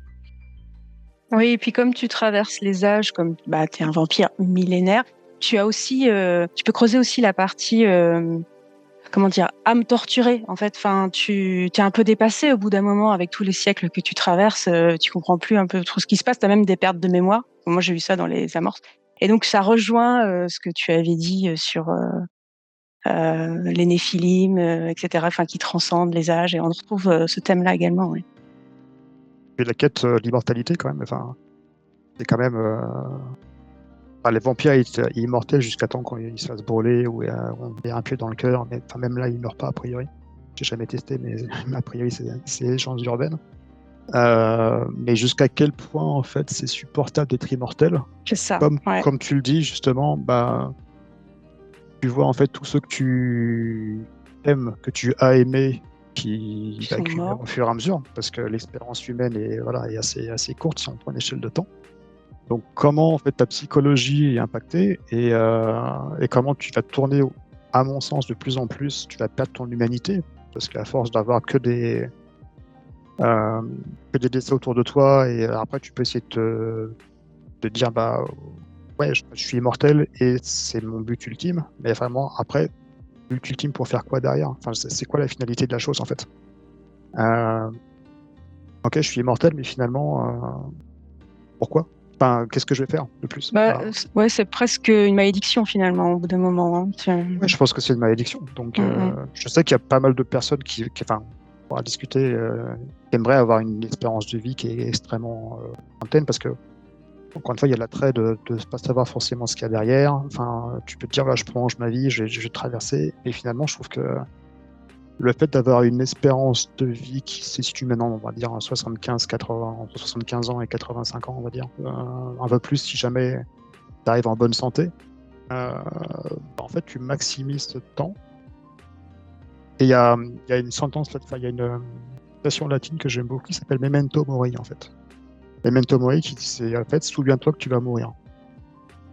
On prend ça de façon négative, c'est connotation, mais en fait, pour moi, pas du tout. Memento Mori, ça veut dire qu'en fait, souviens-toi que tu es mortel, donc ça veut dire que profite que tous les jours que, je vais dire Dieu, mais n'importe qui fait, en tout cas, ce que tu mets derrière, d'être déjà en bonne santé et optimise justement ce temps pour que tu aies au moins une contribution et que pour toi, en fait, ça a de l'importance. Donc, et c'est marrant parce que Matt, on parlait vraiment en off sur le cercle des poètes disparus que j'étais voir hier au théâtre, en fait. Et ça rejoint le côté carpe diem en disant voilà, profite de la substance moelle de la vie. Et pour pas justement t'apercevoir que le jour où tu vas mourir, tu te retournes et en fait, t'as rien fait de ta vie en fait. Ou alors, t'as pas fait d'autres choses qui sont intéressantes. Et encore une fois, quand je dis intéressante, derrière, tu peux mettre ce que tu souhaites. En fait, c'est pas forcément faire des études, c'est pas forcément. Ça peut être avoir des relations avec des gens, ça peut être. Chacun mettra en fait le bagage qu'il souhaite dans la partie intéressante. Mais ouais, donc le fait d'avoir en fait une finitude entre disant voilà, j'ai 80 ans, là je suis au midi de ma vie, il me reste encore à peu près 35-40 ans si je suis en bonne santé. Bah, qu'est-ce que je fais en fait qui va vraiment compter pour moi, pour mes amis, pour ma famille. Donc pour moi, Memento Mori en fait c'est un vrai rappel. Enfin, je veux dire, c'est au quotidien en disant voilà, je prends conscience que la vie est importante sous toutes ses formes. C'est pour ça que voilà. Je mange pas de viande, choses comme ça, etc. Mais voilà, je prends conscience qu'en fait que chaque minute qui passe en fait c'est du temps que je n'ai jamais récupéré. Et finalement la plus grande entre guillemets asset, c'est-à-dire les plus grandes ressources en fait c'est pas de l'argent. Enfin, pour moi c'est pas de l'argent en fait. Pour moi c'est le temps. Et le temps est extrêmement précieux à mon sens. On peut avoir beaucoup d'argent, mais finalement à la fin, dans 80 ans, tout le monde va être mort. Finalement, tu ne vas pas emmener ton argent dans la tombe. Donc, mais par contre, le temps, comment tu t'optimises le temps, ça, pour moi, c'est une vraie valeur, une vraie valeur ajoutée. En fait. Pour info, juste pour l'anecdote, il y a Fabien Olicard qui a poussé ce raisonnement à l'extrême. Je ne sais pas si tu sais. Il a chez lui sa propre horloge de vie. Donc, il s'est mis... 80, 85 ans, et en fait, c'est le temps qui découle à chaque fois, en fait, chaque jour. Wow. Le temps qui lui reste. Donc, voilà, c'est pour prendre conscience des choses, ouais. Ça fait écho à un film que j'aime beaucoup avec Timberlake à l'intérieur. Je crois que le film s'appelle Time, où a priori, il a un crédit temps sur le bras. Et au fur et à mesure justement du temps qui passe, ce temps est décrémenté et en fait, il paye tout avec le crédit temps. C'est-à-dire, tu veux prendre le bus, tu payes avec le crédit temps. Ton salaire est versé, c'est pas de l'argent, c'est du temps. Donc en fait, ton espérance de vie est rythmée par rapport à ton travail. C'est pas de l'argent que tu reçois, c'est vraiment des crédits de temps. Et ce crédit, tu l'utilises comme tu souhaites. C'est-à-dire, si tu veux acheter une super baraque, tu vas dépenser peut-être 3 ans de temps, etc. Tu vas jouer au casino, tu vas récupérer du temps. Donc, mais tout ça pour dire qu'en fait, cette notion qui est assez versatile, en tout cas, c'est compliqué à texturer. Oui, impalpable, ouais. Impalpable. Donc, il n'y a pas de mouvement, il n'y a pas de temps. Enfin voilà, c'est comment toi tu te situes par rapport à ça. Donc, mais en fait, le fait que ce soit vraiment limité, encore une fois, moi, ça m'aide entre guillemets à profiter vraiment tous les jours. Et même si des fois je peux dire j'ai une journée de merde, en fait, j'ai jamais de journée de merde. Enfin, je peux pas me dire que j'ai une journée qui est pourrie. Parce que quand tu prends conscience justement de ce cycle, en fait, il y a des gens qui sont beaucoup plus malheureux, etc. Et je pense, je peux pas me plaindre par rapport à ça en tout cas. Donc, et cette notion de temps m'aide justement à maximiser et à profiter que tous les jours fait. En fait, même quand il pleut, je dis ouais, mais en fait ça fait partie et tu vois vraiment en fait les choses différemment au fur et à mesure. Quand tu réfléchis un petit peu comme ça te permet de voir un petit peu. Je pense que c'est notre philosophie de la vie en fait. Donc, qui est peut-être pas évidente à comprendre, mais en tout cas, c'est un peu la mienne. Très bien, merci. Alénic, je te passe la parole pour ta question. Oui, merci beaucoup. Désolé, parce que là, on était parti à cheval entre la philosophie, l'ésotérisme et la spiritualité. Je vais devoir redescendre un petit peu le débat pour récupérer les quelques viewers qui sont encore là. Est-ce qu'il y aurait pour toi un roman ou un univers qui aujourd'hui n'existerait pas encore en jeu de rôle et dans lequel tu aimerais pouvoir te projeter, pouvoir t'amuser, soit en tant que maître de jeu ou en tant que joueur, peu importe. Évidemment, les grands canons existent déjà, mais voilà, est-ce qu'il y aurait quelque chose pour toi dans lequel tu aimerais t'amuser qui aujourd'hui n'existe pas encore ? C'est compliqué parce que je pense qu'ils ont quasiment tout fait Enfin, toutes les périodes ont été explorées en termes de JDR, que ce soit même de la préhistoire avec Wurmf, je crois, jusqu'à maintenant du Alien, du Mothership, etc. Donc trouver une période qui est un peu entre les deux. Sans parler de période, tu peux réfléchir aussi sur des romans dans lesquels tu aurais aimé jouer, par exemple, même si tu lis peut-être moins de romans, mais...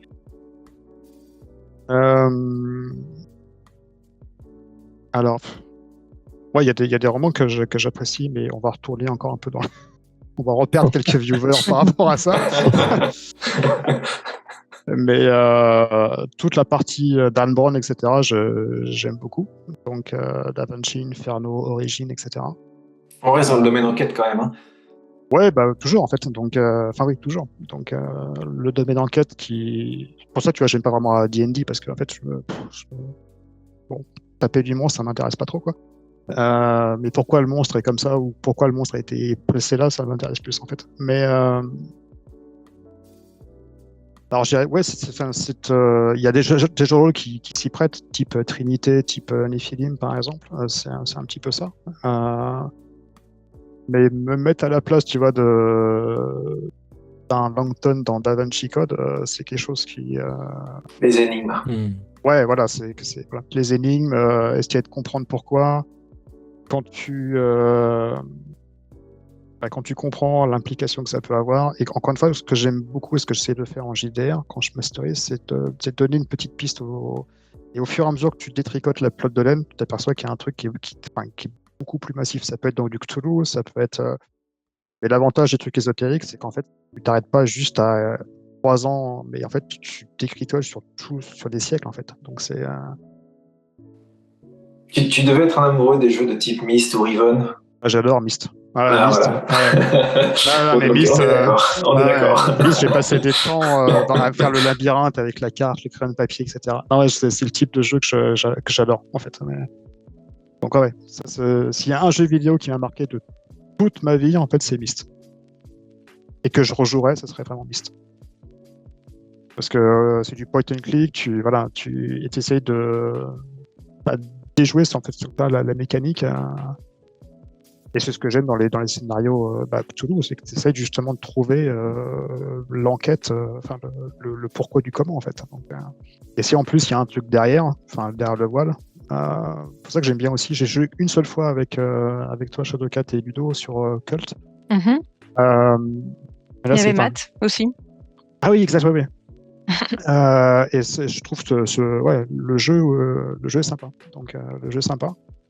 Et ça me fait penser, il y a des films comme ça qui étaient Dark Cities, si quelqu'un a vu ce film. Nice. C'est bon, hein, j'ai pas entendu ce titre depuis un bout de temps. Ok, ouais, très bien. Dark Cities ou même Matrix, que je trouve que alors le 1 parce que le restant pas forcément, mais Dark Cities, ouais. Ils sont connectés, hein, ces films-là, juste pour l'aparté, vraiment.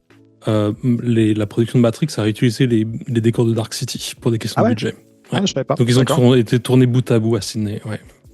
Donc l'esthétique est aussi assez commune. Mais bien, Dark City, c'est chouette. Ouais. Dark City, c'est un film qui m'a vraiment marqué parce qu'encore une fois, ton personnage, le personnage principal évolue dans une cité qui change au fur et à mesure et à un moment, il arrive dans une sorte d'impasse et c'est vraiment une impasse. C'est-à-dire que le monde s'arrête là pour lui, le monde visible. Et après, je vais pas dévoiler un truc pour ceux qui l'ont pas vu, mais ouais, tu vis dans une sorte de réalité alternative qui est construite un peu comme dans Matrix en fait. Hein, donc c'est la même chose. Et après, tu as le choix de déconnecter ou pas. T'es pas déconnecté, mais en tout cas de t'interroger. Voilà, de pas être le kidam lambda et en disant voilà, je sais qu'il y a un truc qui tourne pas rond là, follow le petit lapin blanc là.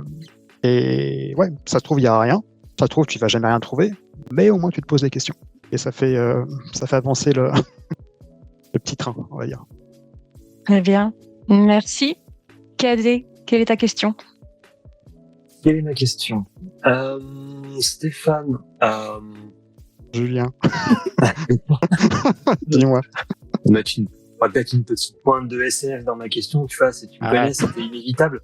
Il y avait forcément d'en avoir un tout petit peu. On n'a pas beaucoup parlé de ça, mais t'aimes bien le voyage aussi.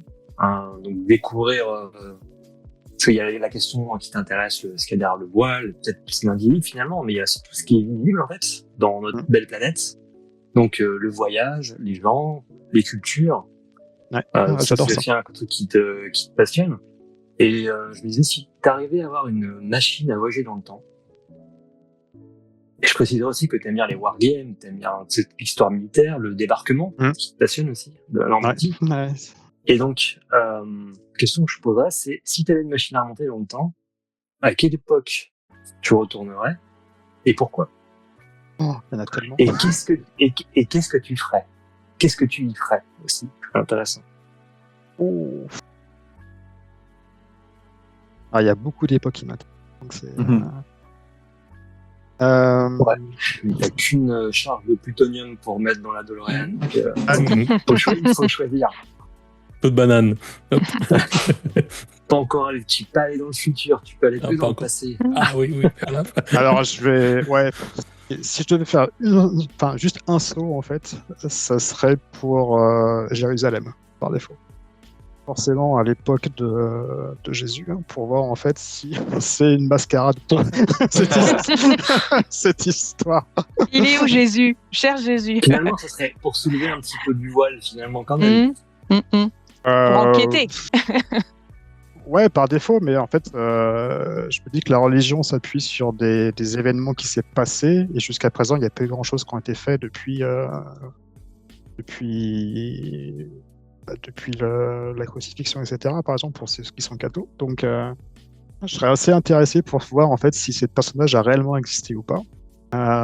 S'il a existé, pourquoi pas, et si les textes sont vraiment corrélés par rapport aux actions qu'il a pu faire, les noces de Cana, etc., marcher sur les eaux, soigner les aveugles, etc. Donc, et oui, donc il y a une partie soulever le voile, hein, je suis d'accord avec ça. mais ouais, ça, j'avais juste un one-shot, ça serait ça, en fait. Et après, Jérusalem, c'est quand même le berceau de la civilisation, en fait. Enfin, c'est le berceau des religions. Donc, je me dis de voir comment tout ça est opéré, quelles ont été les tractations pour faire arriver justement tout ça entre la partie romaine, entre la partie hébraïque, la partie catholicisme et l'islam, en fait. Parce que même au jour d'aujourd'hui, quand on va à Jérusalem, c'est assez compliqué. Hein. Les quartiers sont divisés par faction, voire sous-faction. Et chacun a sa propre version de l'histoire. Hein. Pour être clair, arrivé là-bas, j'avais pris 2 guides. Un guide du côté palestinien, un guide du côté israélien. En fait, l'histoire, ils sont communes, à part peut-être quelques petites divergences. Mais en fait, il n'y a pas vraiment de... c'est marrant de voir vraiment les deux côtés de la pièce, en fait. C'est sympa. Donc je me dis pouvoir être projeté là-bas et faire ma propre opinion par moi-même. Donc je me dis... je suis un peu comme Saint Thomas, en fait. Ce qui me surprend presque, tu vois, justement. Ouais. Souvent, quand on discute, moi, je suis un peu le moins des hard facts. Moi, c'est il y a une spin, il y a une particule, bref, il y a des mesures, il y a des règles, il y a des choses à découvrir. Exact. Mesurable. Et toi, tu m'opposes souvent une position plus sur l'invisible, la spiritualité, donc une forme de foi, même si c'est pas sur des dogmes. Donc c'est rigolo. Tu serais plus de dire je mets ma casquette d'enquêteur et je vais sur le terrain. Ouais, je me dis si j'ai la chance de faire uniquement un voyage dans la DeLorean comme tu dis. Et arriver à une époque, je pense qu'il y a tellement d'époques qui me passionnent, même le débarquement. J'imagine, mais c'est la question difficile là, justement. Donc en 2000 ans, donc vers Jérusalem. Mais concrètement, tu ferais quoi? Tu ne verrais quoi faire finalement? Alors il y a ce boulot d'enquête que tu t'imagines, mais tu ferais déjà énorme. Je pense que tu es déjà énorme. Donc, mais comment tu t'insérerais finalement dans quelle position tu devrais prendre dans cette société à l'époque? Si tu peux l'imaginer. Honnêtement, je pense que je suivrai les enseignements. Je pense que je serai un disciple par rapport à ça. Pour voir justement si c'est avéré ou pas. Et il y a toujours une part d'interrogation en fait sur les religions et autres, en disant tout est fondé sur des textes qui ont été écrits, traduits, réécrits. Tu parles du grec, du latin, etc., etc. Et finalement, personne n'a vraiment tout le monde croit. Ceux qui croient, etc., en une fois, qui traversent les siècles, mais en fait, il n'y a personne qui a vraiment une réponse. Donc, de pouvoir en fait suivre potentiellement un enseignement, et après, parler de miracle, etc. Parce que après, chacun peut voir ces miracles comme il l'entend. Mais avoir une des réponses. Si cette réponse-là est débloquée, ça unlock tellement d'autres réponses derrière que voilà. Bah, ça unlock la vie après la mort, enfin plein de choses, en tout cas pour le côté catholicisme. Donc, mais ce que j'ai fait, j'en ai bien pas forcément ce que j'ai fait, mais je peux savoir, Julien. Enfin, j'avais pris pas mal de cours de bouddhisme pendant 2 ans. J'étais dans une pagode tous les week-ends, prendre des cours justement pour comprendre un petit peu la philosophie qui est derrière. Et pareil, quand tu vas pareil au Népal, parce que comme tu dis, j'adore les voyages. Enfin, c'est ce qui me fait. C'est aussi une bouffée d'évasion, et c'est pour ça aussi que j'ai pris ce type de boulot, c'est que ça te permet de voyager de par le travail, et en plus de rester un peu plus justement dans les pays cibles ou dans les régions. Ça permet de connaître les gens, ça permet de connaître les cultures. Je pense que le voyage enrichit forcément, ouvre l'esprit.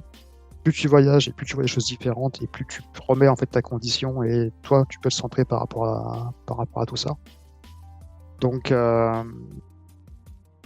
reprendre en fait les maîtres les maîtres ou les philosophes entre guillemets qui ont ponctué un petit peu le temps. On parle de Épictète, Socrate, Platon par exemple. Ça aussi c'est une période que j'aurais beaucoup aimé. Pour y faire quoi, encore une fois, si ta question, c'est vraiment pour justement suivre les enseignements antiques. Il y a eu beaucoup d'écoles en fait, pythagoriciennes, voilà. Et uniquement transféré, c'était des messages verbaux, oraux, donc un peu ce que nous on fait en JDR finalement. Donc, et en fait là, il passait entre guillemets les enseignements à l'oral. Donc avoir la chance entre guillemets de bénéficier de ces enseignements, c'est quelque chose ce serait quelque chose qui m'aurait intéressé. Ok, merci. Il y a tellement d'époques. J'imagine bien. C'était fait justement. Choisir, c'est renoncer. Exactement. c'est notre devise, tu la connais. Ouais, exactement, ouais, c'est ça. Très bien, merci. Matt, quelle est ta question surprise? Alors, ma question surprise. Quel conseil aurais-tu pour quelqu'un qui voudrait se mettre au jeu de rôle en tant que joueur et quelqu'un qui voudrait être meneur pour la première fois? Alors, en tant que joueur et meneur, c'est ça, hein? Oui, voilà. Alors, je dirais en tant que joueur, j'ai envie de dire, trouver un univers qui vous plaît réellement. Pas forcément les canons habituels, type Cthulhu, D&D, etc., mais quelque chose qui vous parle réellement, en fait. Donc, parce que c'est une première expérience de jeu pour vous. Donc, ça peut être également à travers un roman, comme on l'expliquait tout à l'heure. Ça peut être sur une période qui vous plaît, sur un film. Essayez de reconnecter ça par rapport à un support qui vous intéresse. Et parce que vous allez passer quasiment 3-4 heures autour d'une table, et in fine, c'est votre première expérience.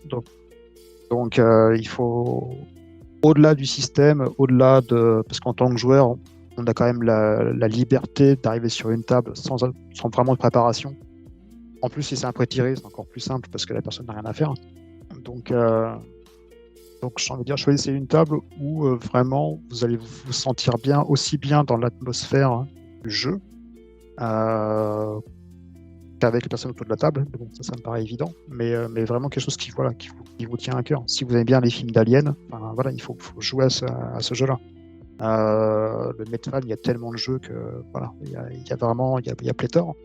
Ouais, quelque chose qui vraiment vous fait plaisir en fait. Donc parce qu'encore une fois, le temps que vous allez consacrer à la table et aux personnes, c'est le vôtre. Faites-vous plaisir. Ne visez pas forcément la maître du jeu en vous disant voilà, ce soir je masterise ça, tu viens pas. Choisissez plutôt la table où vous voulez aller être. On est bien. Et pour la partie meneur, quelqu'un qui voudrait se lancer pour la première fois, qui a peut-être un peu le trac, ou je sais pas, touche à peut-être ta première expérience de meneur, voir un petit peu quel conseil tu aurais voulu te donner. Tiens, je rephrase. quel conseil te serais-tu donné? Oula, c'est français comme phrase? Mhm. Ouais, ok. La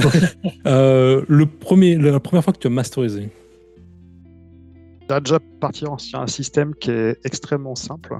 Parce que quand on doit gérer pour une première fois une histoire, potentiellement mettre des photos, les afficher ou les distribuer aux joueurs, si vous voulez jouer avec un peu avec la musique, gérer les interactions pour que chacun ait son temps de parole, respecter pas mal de choses, je pense que c'est extrêmement compliqué de partir sur un système type Shadowrun, etc., ou pour une première expérience. Il y a ça de règles et vous allez vous y perdre, quoi. Donc après, tout dépend, encore une fois, les aspirations de jeu de chacun. Mais je pense que dans chaque époque, chaque grande trame, il doit y avoir des règles qui sont minimalistes. L'appel de Cthulhu, par exemple, il y a pas Cthulhu Hack, mais il y a du Dark Cthulhu, je crois, comme ça, où ça joue juste avec un D6, par exemple. Donc, ce qui permet de se focuser uniquement sur l'histoire, entre guillemets, et les règles sont plutôt anecdotiques. Si vous aimez, je sais pas, le côté un petit peu horreur, moi j'adore Sombre, parce que c'est encore une fois, ça vaut 10 balles, c'est un fanzine, et les règles tiennent sur 4 pages, et vous pouvez vraiment vous concentrer sur l'histoire. Medfan, je connais beaucoup moins, mais je pense peut-être du Chronique oublié, et encore c'est compliqué, je trouve, pour commencer, je pense que... Il doit y avoir, je pense que même sur Internet, il doit y avoir des règles qui doivent faire 1 ou 2 pages. Et ouais, en conseil, je dirais une règle simple et vraiment un univers qui vous parle. Parce qu'encore une fois, c'est plus facile d'improviser dans un univers qui vous est connu, en tout cas que vous avez des bases, que quelque chose qui vous est complètement décorrélé. Je vais dire... Moi, je connais pas beaucoup la partie science-fiction, cyberpunk, etc. Donc, je vais pas m'aventurer à les masteriser pour une première partie sur un domaine où j'ai pas vraiment de compétences et je suis pas forcément légitime par rapport à ça.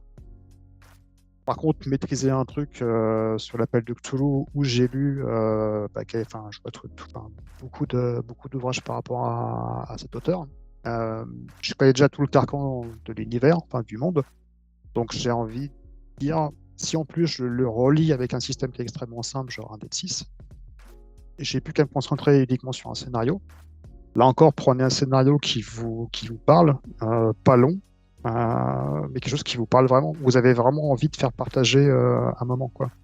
Pour moi, le jeu de rôle, c'est vraiment ça, c'est de dire, je fais abstraction des règles, abstraction. Il faut que, je sais qu'Aline qui va pas être d'accord avec moi, il faut que toujours quelques jets de dés par rapport à pour ponctuer un petit peu ça. Mais et je suis d'accord, hein. Franchement, je suis complètement d'accord. Il faut des jets de dés à des moments un petit peu phares pour pouvoir justement donner un rythme à la partie. Mais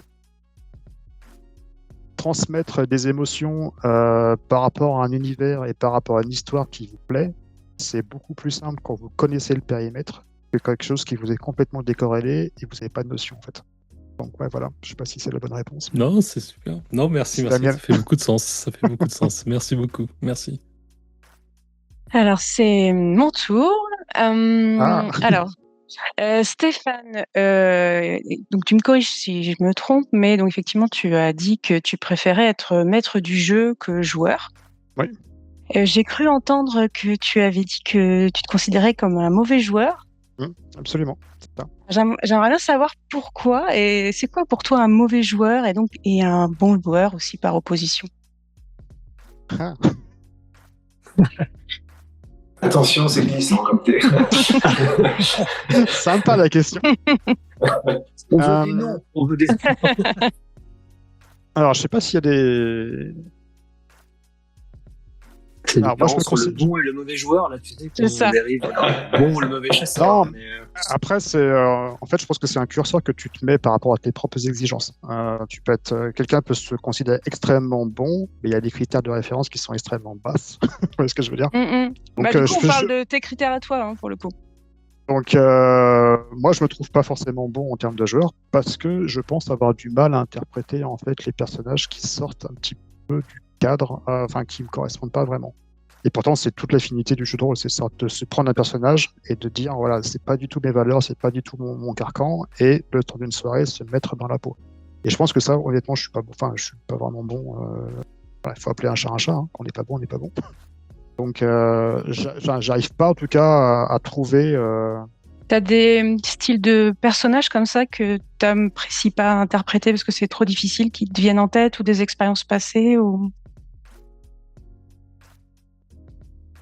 Après, je sais pas si c'est des points de comparaison, mais je pense qu'il y a des personnes qui sont plus à même de rentrer dans des personnages assez rapidement.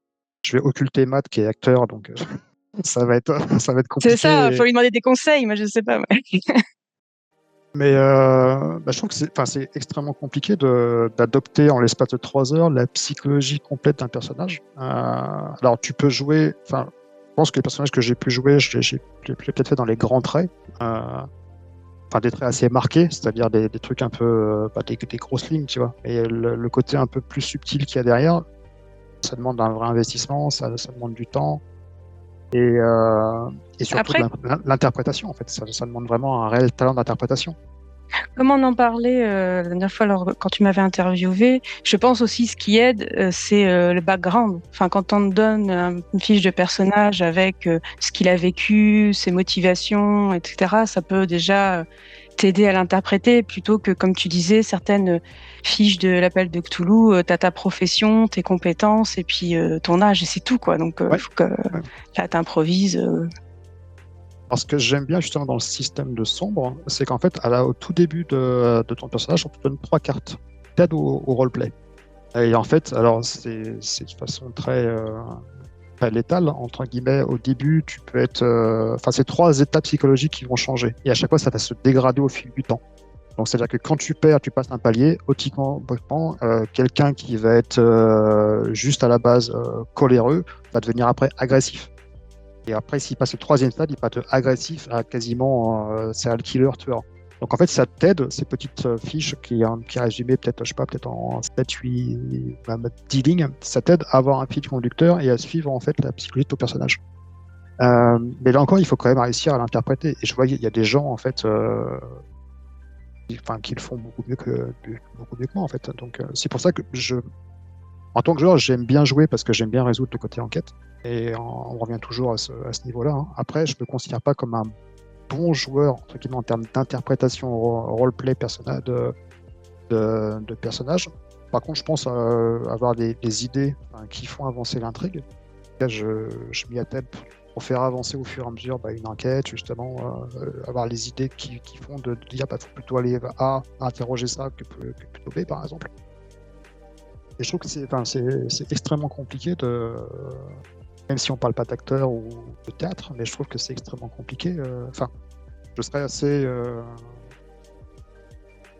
pas optimiste, mais assez arrogant de dire que je suis un bon joueur en fait. Donc dans le sens interprétation, je parle. Hein. Donc, Est-ce que je peux challenger un tout petit peu la répartie? Vas-y. Moi, j'ai des souvenirs mémorables déjà, quand tu GM, déjà, tu interprètes tous les NPC de ta partie, quoi. C'est ce Donc que déjà, t'as en fait, t'as un panel, t'as une polyvalence de caractères, de personnages, d'intentions, de voix, t'as tout ça qui est ensemble. Donc en fait, quelque part, t'es même plus dans l'interprétation, même que les joueurs qui sont dans leur rail quelque part des fois. Donc ça c'est pour mettre ça de côté dans la conversation. Puis la deuxième fois, c'est qu'on a eu une partie, je crois que c'était à Grand Froid, on s'était retrouvés à flirter. Ah oui. Et moi, j'ai trouvé ça génial parce que tu jouais cette secrétaire d'une entreprise, etc. Puis mon investigateur, c'était un peu rapproché d'elle. Et puis on avait une romance, quoi, finalement, pendant toute la partie. Et j'ai senti que tu te sentais confortable à prendre des risques à travers ce personnage, à te sentir un peu vulnérable. Et je me dis, en fait, c'est quoi? C'est des questions d'opportunité. Et je crois que des fois, il faut te les donner, ces opportunités-là, parce que tu as le truc, en fait. Et tu te fais le plaisir avec ces personnages-là. Donc ça, c'est une première chose. Et puis, pour le côté joueur de joueur, pareil, je suis pas sûr que ce soit... Ouais, après ça, on est tous critiques, hein, c'est normal. Hein. Ça fait partie des choses. Mais voilà, j'ai encore des souvenirs de tes interprétations qui sont extrêmement dans les carcans de ton personnage, mais aussi dans la personne que tu es. Il y a aussi... Tu vois ce que je veux dire? Il y a une humilité à travers tes personnages et aussi, tu vois ce que je veux dire, il y a une partie de ta personnalité qui se transpire là-dedans et ça n'a pas besoin d'être forcément flamboyant pour que ça soit juste en fait. Donc voilà, attention. Après, pour le côté, alors, je pense qu'il y a la perception en fait de chacun joue, mais forcément ma perception par rapport aux attentes que je peux avoir, elle va être différente que la tienne ou celle de Loki ou d'Alénique, enfin, peu importe. Et personnellement, pour ceux qui me connaissent vraiment, je suis quelqu'un qui est extrêmement exigeant, alors envers moi-même et également envers les autres, mais on va dire, mais de façon moindre. Je préfère déjà explorer avec moi-même et ensuite, et j'attends en fait ce même retour dans la vie au quotidien. Donc, à mettre des attentes qui sont assez hautes, forcément, quand tu penses de ne pas les atteindre, il y a toujours une petite, pas déception, mais je me dis, voilà, il y a une marge de progression, c'est ça, merci. Il y a une marge de progression. Et donc, c'est peut-être là où, en fait, où les points de la perception, en tout cas, jouent vraiment entre toi et moi ou d'autres personnes, en fait. C'est jusqu'à quel point tu mets la barre. Encore une fois, ça reste un jeu, donc, mais je veux dire, ça reste une interprétation que tu fais à un instant T, et même si j'essaie de faire le mieux que je peux, je veux dire, à un moment, je pense que ça, voilà. Je me sens en tout cas beaucoup moins confortable en tant qu'en maître du jeu. Peut-être parce qu'également, en maître du jeu, il y a également la partie contrôle, et ça va faire sourire Julien, je pense.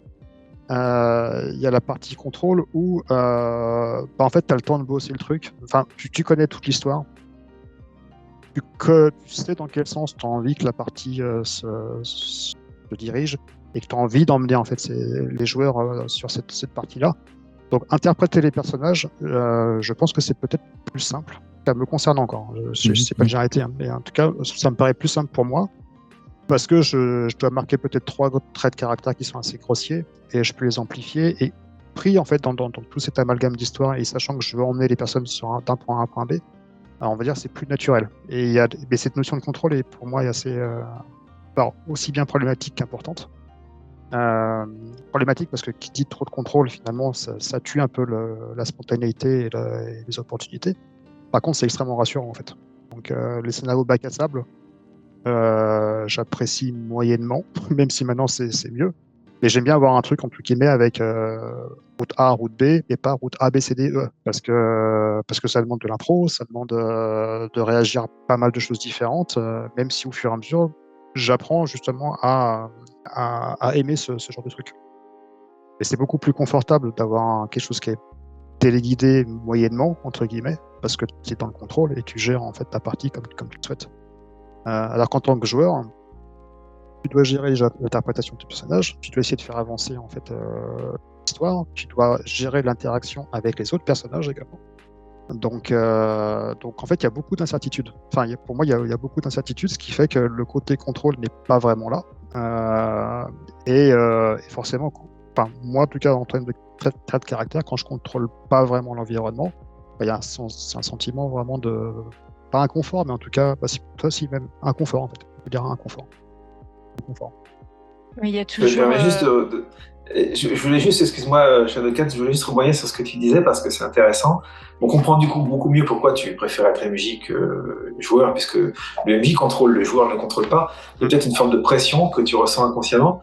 Mais là où on pourrait considérer que ça peut être paradoxal, depuis tout à l'heure, on comprend que tu aimes enquêter, tu aimes découvrir le voile, tu as une espèce de curiosité sur l'ancien et sur la découverte du passé.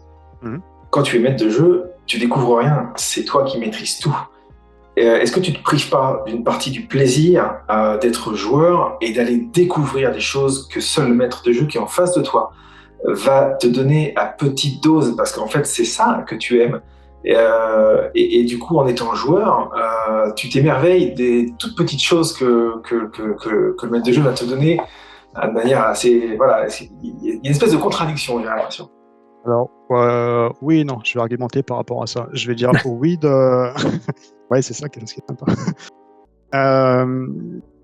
Alors, non, pour la partie maître du jeu, parce que quand tu prépares ton scénario, tu fais les recherches en amont. Si c'est quelque chose... Alors, si c'est un scénario bateau D&D, t'as aucune recherche à faire, hein, et encore en quoi tu pourrais quand même... t'intéresser un peu à l'environnement, les bâtisses, etc. Mais si tu fais du Cthulhu ou du Nephilim ou enfin ce type de jeu, alors oui, tu as un scénario, as quelques lignes qui sont succinctes sur des lieux, mais après, rien n'empêche à toi, en fait, de prendre un bouquin ou de chercher. Et là, en fait, c'est là que pour moi, que la passion des deux s'allie. Et je découvre plein de choses également à travers également des scénarios ou des lieux géographiques ou des ethnies ou des populations que j'aurais pas forcément intéressé à ça auparavant. Et ça, c'est la partie du jeu de rôle, en fait, qui est assez magique. Et au-delà d'une partie, ça t'amène, et c'est le cas vraiment de l'appel de Cthulhu, en tout cas en 1920. Moi, ça m'a amené à m'intéresser vraiment à une période des US que je ne connaissais absolument pas à la base, en fait. Mais cette magie fait qu'en fait, tu vas t'intéresser, est-ce que l'électricité était déjà présente? C'est quoi le niveau de vie des personnes? Quel type de véhicule? Combien de temps un transfert en bateau ça prenait pour traverser l'Atlantique, par exemple? Toutes ces petites choses, les styles vestimentaires, les mentalités de l'époque. Ça, pour moi, c'est une vraie découverte. Et je trouve que ça fait partie intégralement en fait, du JDR. Et je trouve que c'est quand même une force par rapport à d'autres jeux. Tu prends un jeu de plateau, tu le sors, c'est sympa. Mais en fait, tu gagnes, tu perds, peu importe. Mais en fait, à la fin, tu as zéro souvenir. Et ça t'a pas vraiment apporté grand-chose. Hormis de dire, ouais, j'ai fait une stratégie, j'ai éclaté le mec en face.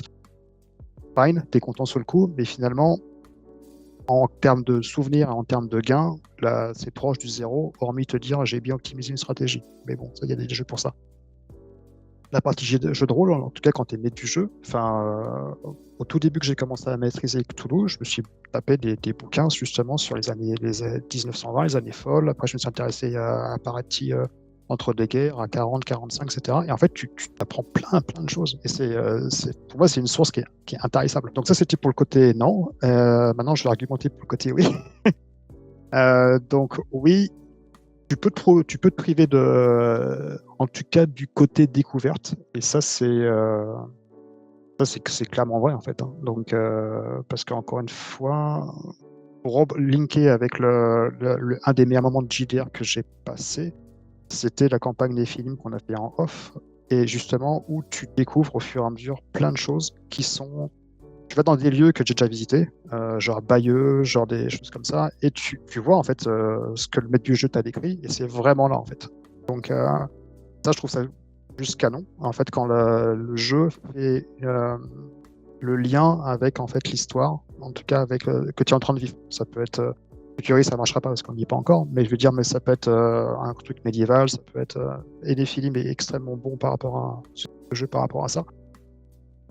Mais oui, si t'es pas joueur, finalement, tu ne découvres pas l'univers, tu découvres pas les secrets qu'il peut y avoir derrière, et ouais, ça peut être carrément... Enfin, je pense que tu peux carrément passer à côté d'autres choses. C'est pour ça que j'aime bien être joueur pour découvrir les choses. L'interprétation me pose toujours un problème parce que peut-être à tort, hein, je me trouve pas bon en interprétation, mais peut-être que c'est ma propre perception parce que j'ai des critères qui sont peut-être un peu plus élevés. Mais le fait de découvrir, ouais, enfin, je trouve que c'est partie du jeu également, c'est sympa. Oui, je voulais rajouter deux choses. Juste, merci. Je te repasse la main après, Cadet. Quand même, tu dis que MJ c'est maîtrisé, oui, mais alors il y a quand même toujours de l'imprévu. Donc c'est une maîtrise relative en fonction des joueurs que tu as et de ton scénario. Et juste aussi... Des exemples? Ah, mais moi, à chaque fois que je prépare un scénario, c'est comme toi, j'aime beaucoup la création, etc. Et puis, il y a toujours des trucs, oui, je vais aller là-bas. Ok, tu vas là-bas, le truc pas prévu, machin. Je dis, qu'est-ce que je vais faire? Je reste poker face, machin. Puis après, il me dit, ah, j'ai adoré aller là-bas. Ouais, c'est le truc que j'ai improvisé, que j'avais pas prévu. Ça m'arrive assez souvent, ça. Et donc, ouais, moi, quand je maîtrise, c'est jeu de rôle solo. Hein, donc, bon, bref, fin de la parenthèse. Tu maîtrises de A à Z ton récit, c'est sûr. Et sinon, si je peux me permettre un conseil, toute proportion gardée, pour le RP. Déjà, alors je pense que là c'est le cas sur la chaîne, c'est quand tu joues, tu t'entoures de joueurs qui aiment ça aussi, parce que ça va créer du dialogue entre les personnages. Presque des fois, t'as pas de moment off, tu es toujours en direct dans ton personnage, même quand il interroge ton personnage à la première personne, etc. Donc ça te force à être tout le temps dedans plutôt qu'en retrait, ou bon, des fois ça peut arriver avec les gens autour de la table. Et j'ai envie de dire, c'est en forgeant qu'on devient forgeron. Donc, plus tu vas être joueur, je pense, plus ton RP va progresser, quoi. C'est inévitable. Donc, finalement, en évitant des fois cette situation parce qu'il n'y a pas le contrôle, paradoxalement, du coup, ça fait pas progresser le RP. Enfin, voilà. Ouais, c'est vrai, hein, clairement. Donc, oui, des fois, il faut se mettre un petit peu un coup de pied aux fesses pour pouvoir débloquer les skills. Voilà, ça doit être écrit quelque part dans des trucs de spiritualité que tu lis, je pense. Gravir la montagne, ce qui compte, c'est pas le sommet, c'est le fait de la gravir, tu vois, des trucs comme ça. Ouais, c'est ça. Il y a quelques bouquins comme ça qu'on parle. L'alchimiste du Coelho, par exemple, parle de ça. Donc, c'est pas le but, mais c'est le chemin.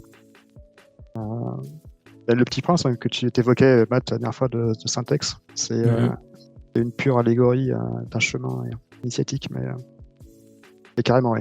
Mais non, tu as tout à fait raison. Je pense que c'est en forgeant que tu deviens forgeron, mais on va dire que c'est pas inné, quoi. Donc, il y a une expression qui dit c'est pas inné, mais je me soigne, en fait. Voilà. C'est un truc comme ça. Oui, je pense qu'à moins d'être extraverti, d'avoir fait du théâtre et aimer ça, je pense que de base, on n'est pas quand même tous armés pour faire du super RP. Hein. Il y en a un petit, là, c'est 1, 2, 3, 4 entre Shadowcat et Canet, là. Matt. Okay. Non, mais en plus, c'est vrai à tout moment. C'est que à partir du moment où tu décides de t'impliquer en tant que joueur ou de prendre un personnage, tu acceptes la vulnérabilité de la situation. C'est que le jeu, c'est aussi ça. C'est l'improvisation, c'est de pas savoir ce qui va se passer, c'est de travailler dans tes réactions, en fait. Et c'est de les assumer, même si c'est un personnage dégueulasse, arrogant, insupportable, tu vois. Et c'est là où ça t'emmène ailleurs, en fait. Tu fais, ah tiens, jusqu'où est-ce que ça peut aller? Ou est-ce que il y a un peu de moi de là? Ou est-ce que je tiens de ça de quelqu'un? Ou tiens, est-ce que ça fait penser à quelqu'un d'autre? Et ça, tiens, la partie qu'on a fait récemment avec la famille des héritiers, je veux dire, c'était très Succession, quoi, pour thématiquement et tonalement parlant. Mais c'était aussi très drôle de jouer ces personnages hyper dysfonctionnels. Et je pense que t'aurais pris tout à fait plaisir aussi à avoir un personnage, une voix dans cette improvisation collective, quoi, en fait. Ouais, non, c'est vrai. Après, je pense qu'il faut des fois, casser un peu les barrières et te dire. On t'est invité en tant que joueur sur nos 5 prochaines tables. Ça, c'est fait aussi, c'est sur le post-it. C'est bon. Voilà. C'est moche. Tu l'as cherché. C'est moche. Ouais, je n'ai pas vraiment cherché, mais. Ce que je voulais ajouter, c'est un peu ce que dit aussi Shadowcat, pour le coup, c'est que c'est marrant le côté, tu dis contrôle et certitude quand t'es MJ et incertitude, inconfort joueur. Et en fait, je trouve que c'est pas, enfin, pour moi, c'est la vision totalement inversée, en fait. La situation la plus inconfortable, c'est celle du maître du jeu. Parce que tu penses, c'est même pire que ça, tu penses avoir le contrôle, mais en fait, tu l'as absolument pas. Le contrôle, il est dans la main des joueurs. Et ils peuvent t'emmener là où t'as pas du tout prévu.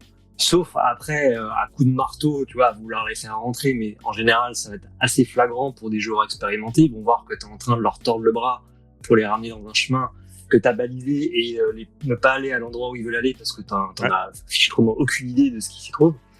Alors que joueur, c'est un grand confort. Pour moi, c'est un grand confort, en fait. C'est la certitude. Je sais ce que je joue, les paramètres, éventuellement, je m'y ai réfléchi. Pareil, tu traces quelques lignes, et après, t'as plus qu'à te laisser porter, quoi. Alors après, tu le fais bien, tu le fais pas bien, en effet, tu dis, c'est du jugement personnel, machin, des exigences qu'on peut s'imposer, et on peut très bien, des fois, se trouver, je me suis bien débrouillé, des fois, vraiment, j'ai été laborieux. Peu importe, mais en tout cas, je trouve que c'est très confortable, t'as une certitude de paramètres, tu vois, t'as juste à te laisser porter par le récit du maître du jeu, et c'est que du plaisir, presque. Donc c'est marrant, la perception que totalement inverse pour moi. Mais, je te rejoins sur la partie confortable où tu arrives à une table, tu te glisses dessus, tu prends un petit verre, tu manges quelques chips et après tu te laisses porter par l'histoire. Encore faut-il quand même essayer de trouver les fils pour que l'histoire avance. Oui, bien sûr, en t'investissant, on dit pas c'est confort, tu t'assois, tu fais rien, mais tu t'investis tout ça, mais t'as une certaine certitude, toi, t'as pas de risque, on va dire, t'as pas de risque de te planter, ou d'erreur, ou de pas y arriver, on va dire. Parce que alors que maître du jeu, tu peux te planter.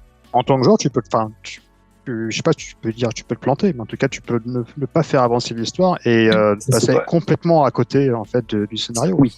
C'est vrai. Donc, et là, entre guillemets, et c'est arrivé plus. Enfin, je me rappelle des parties où des fois c'est arrivé complet, où les mecs ils passent à travers, alors que t'as un panneau, tu vois, c'est marqué en caractère 120, en bold, enfin en gras, etc. Je veux dire, mais tu vois pas quoi.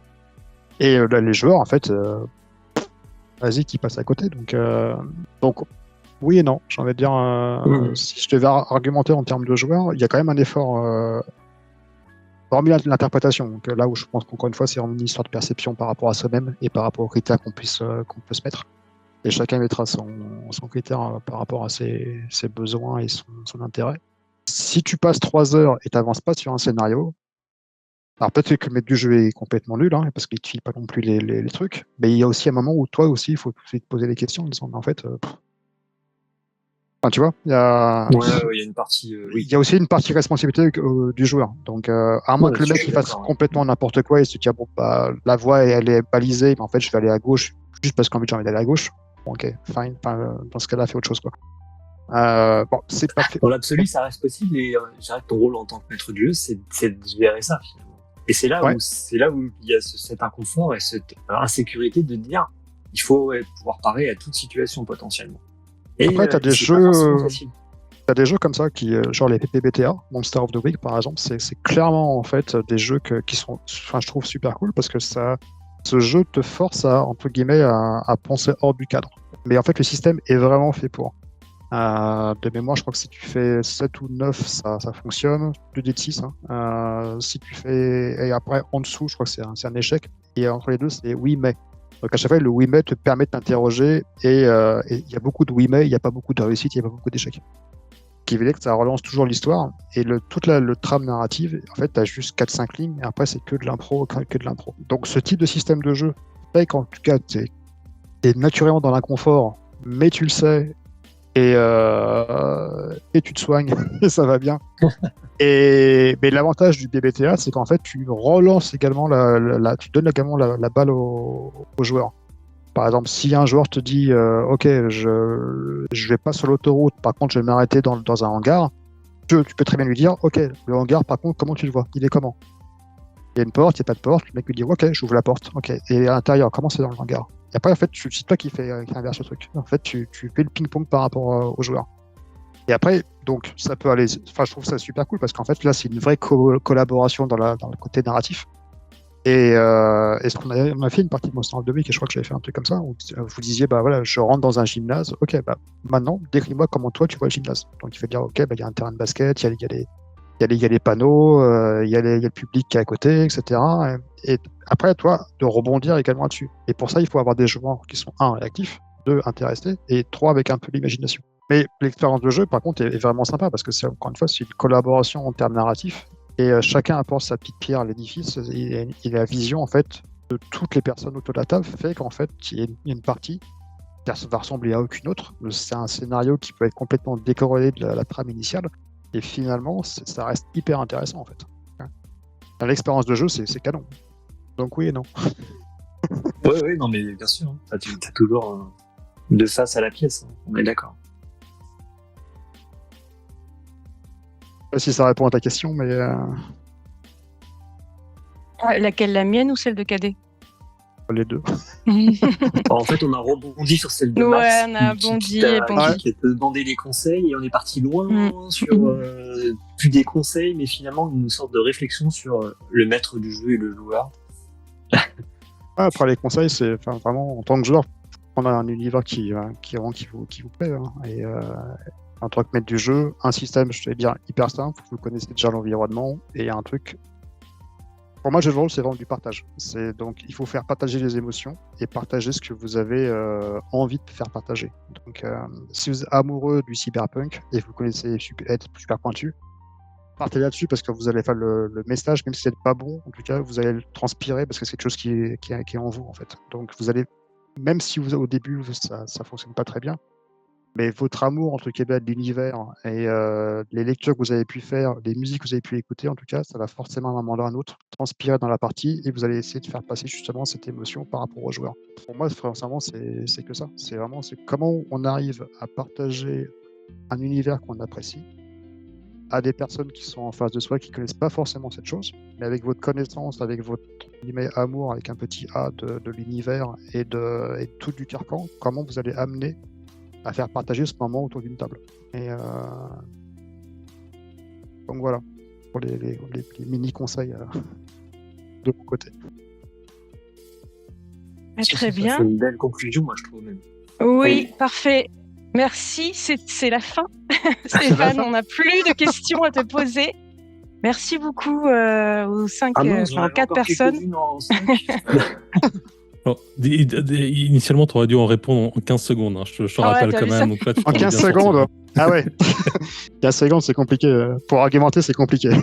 mais merci à vous. Hein, parce qu'en fois, c'était pas du tout le but des interviews au tout début. Quoi. C'était vraiment mettre la lumière sur les gens qui font la chaîne, encore une fois, parce que c'est un partage. Hein, donc, tu l'as fait. Tu l'as fait aussi, c'est ce que j'allais dire. C'est toi qui l'as fait la chaîne. Hein. Tu es le fondateur. Ouais, mais je veux dire, tout seul, on fait pas grand-chose en fait. On fait rien. Donc, si il y a des parties, personne s'inscrit ou il n'y a pas une bonne chimie entre les joueurs, en fait, il se passe rien. Donc, et c'est ça que je trouve qui est vraiment vraiment cool. C'est qu'on n'est pas forcément beaucoup, en tout cas sur la chaîne, mais tout le monde s'entend. Enfin, je pense plus que bien. Je pense qu'il y a vraiment je sais pas si c'est un amour du partage, mais en tout cas, on est tous contents de partager un moment 3 à 4 heures sur un univers en commun. Et finalement, moi, ce que je trouve sympa et de façon très égoïste, c'est que finalement, en fait, les vidéos YouTube sont pas pour le public plus que ça. En fait, en guillemets, j'ai déjà dit plusieurs fois que j'ai un like ou 50 likes. Honnêtement, à la fin de la journée, je m'en tape, ça va pas changer ma vie.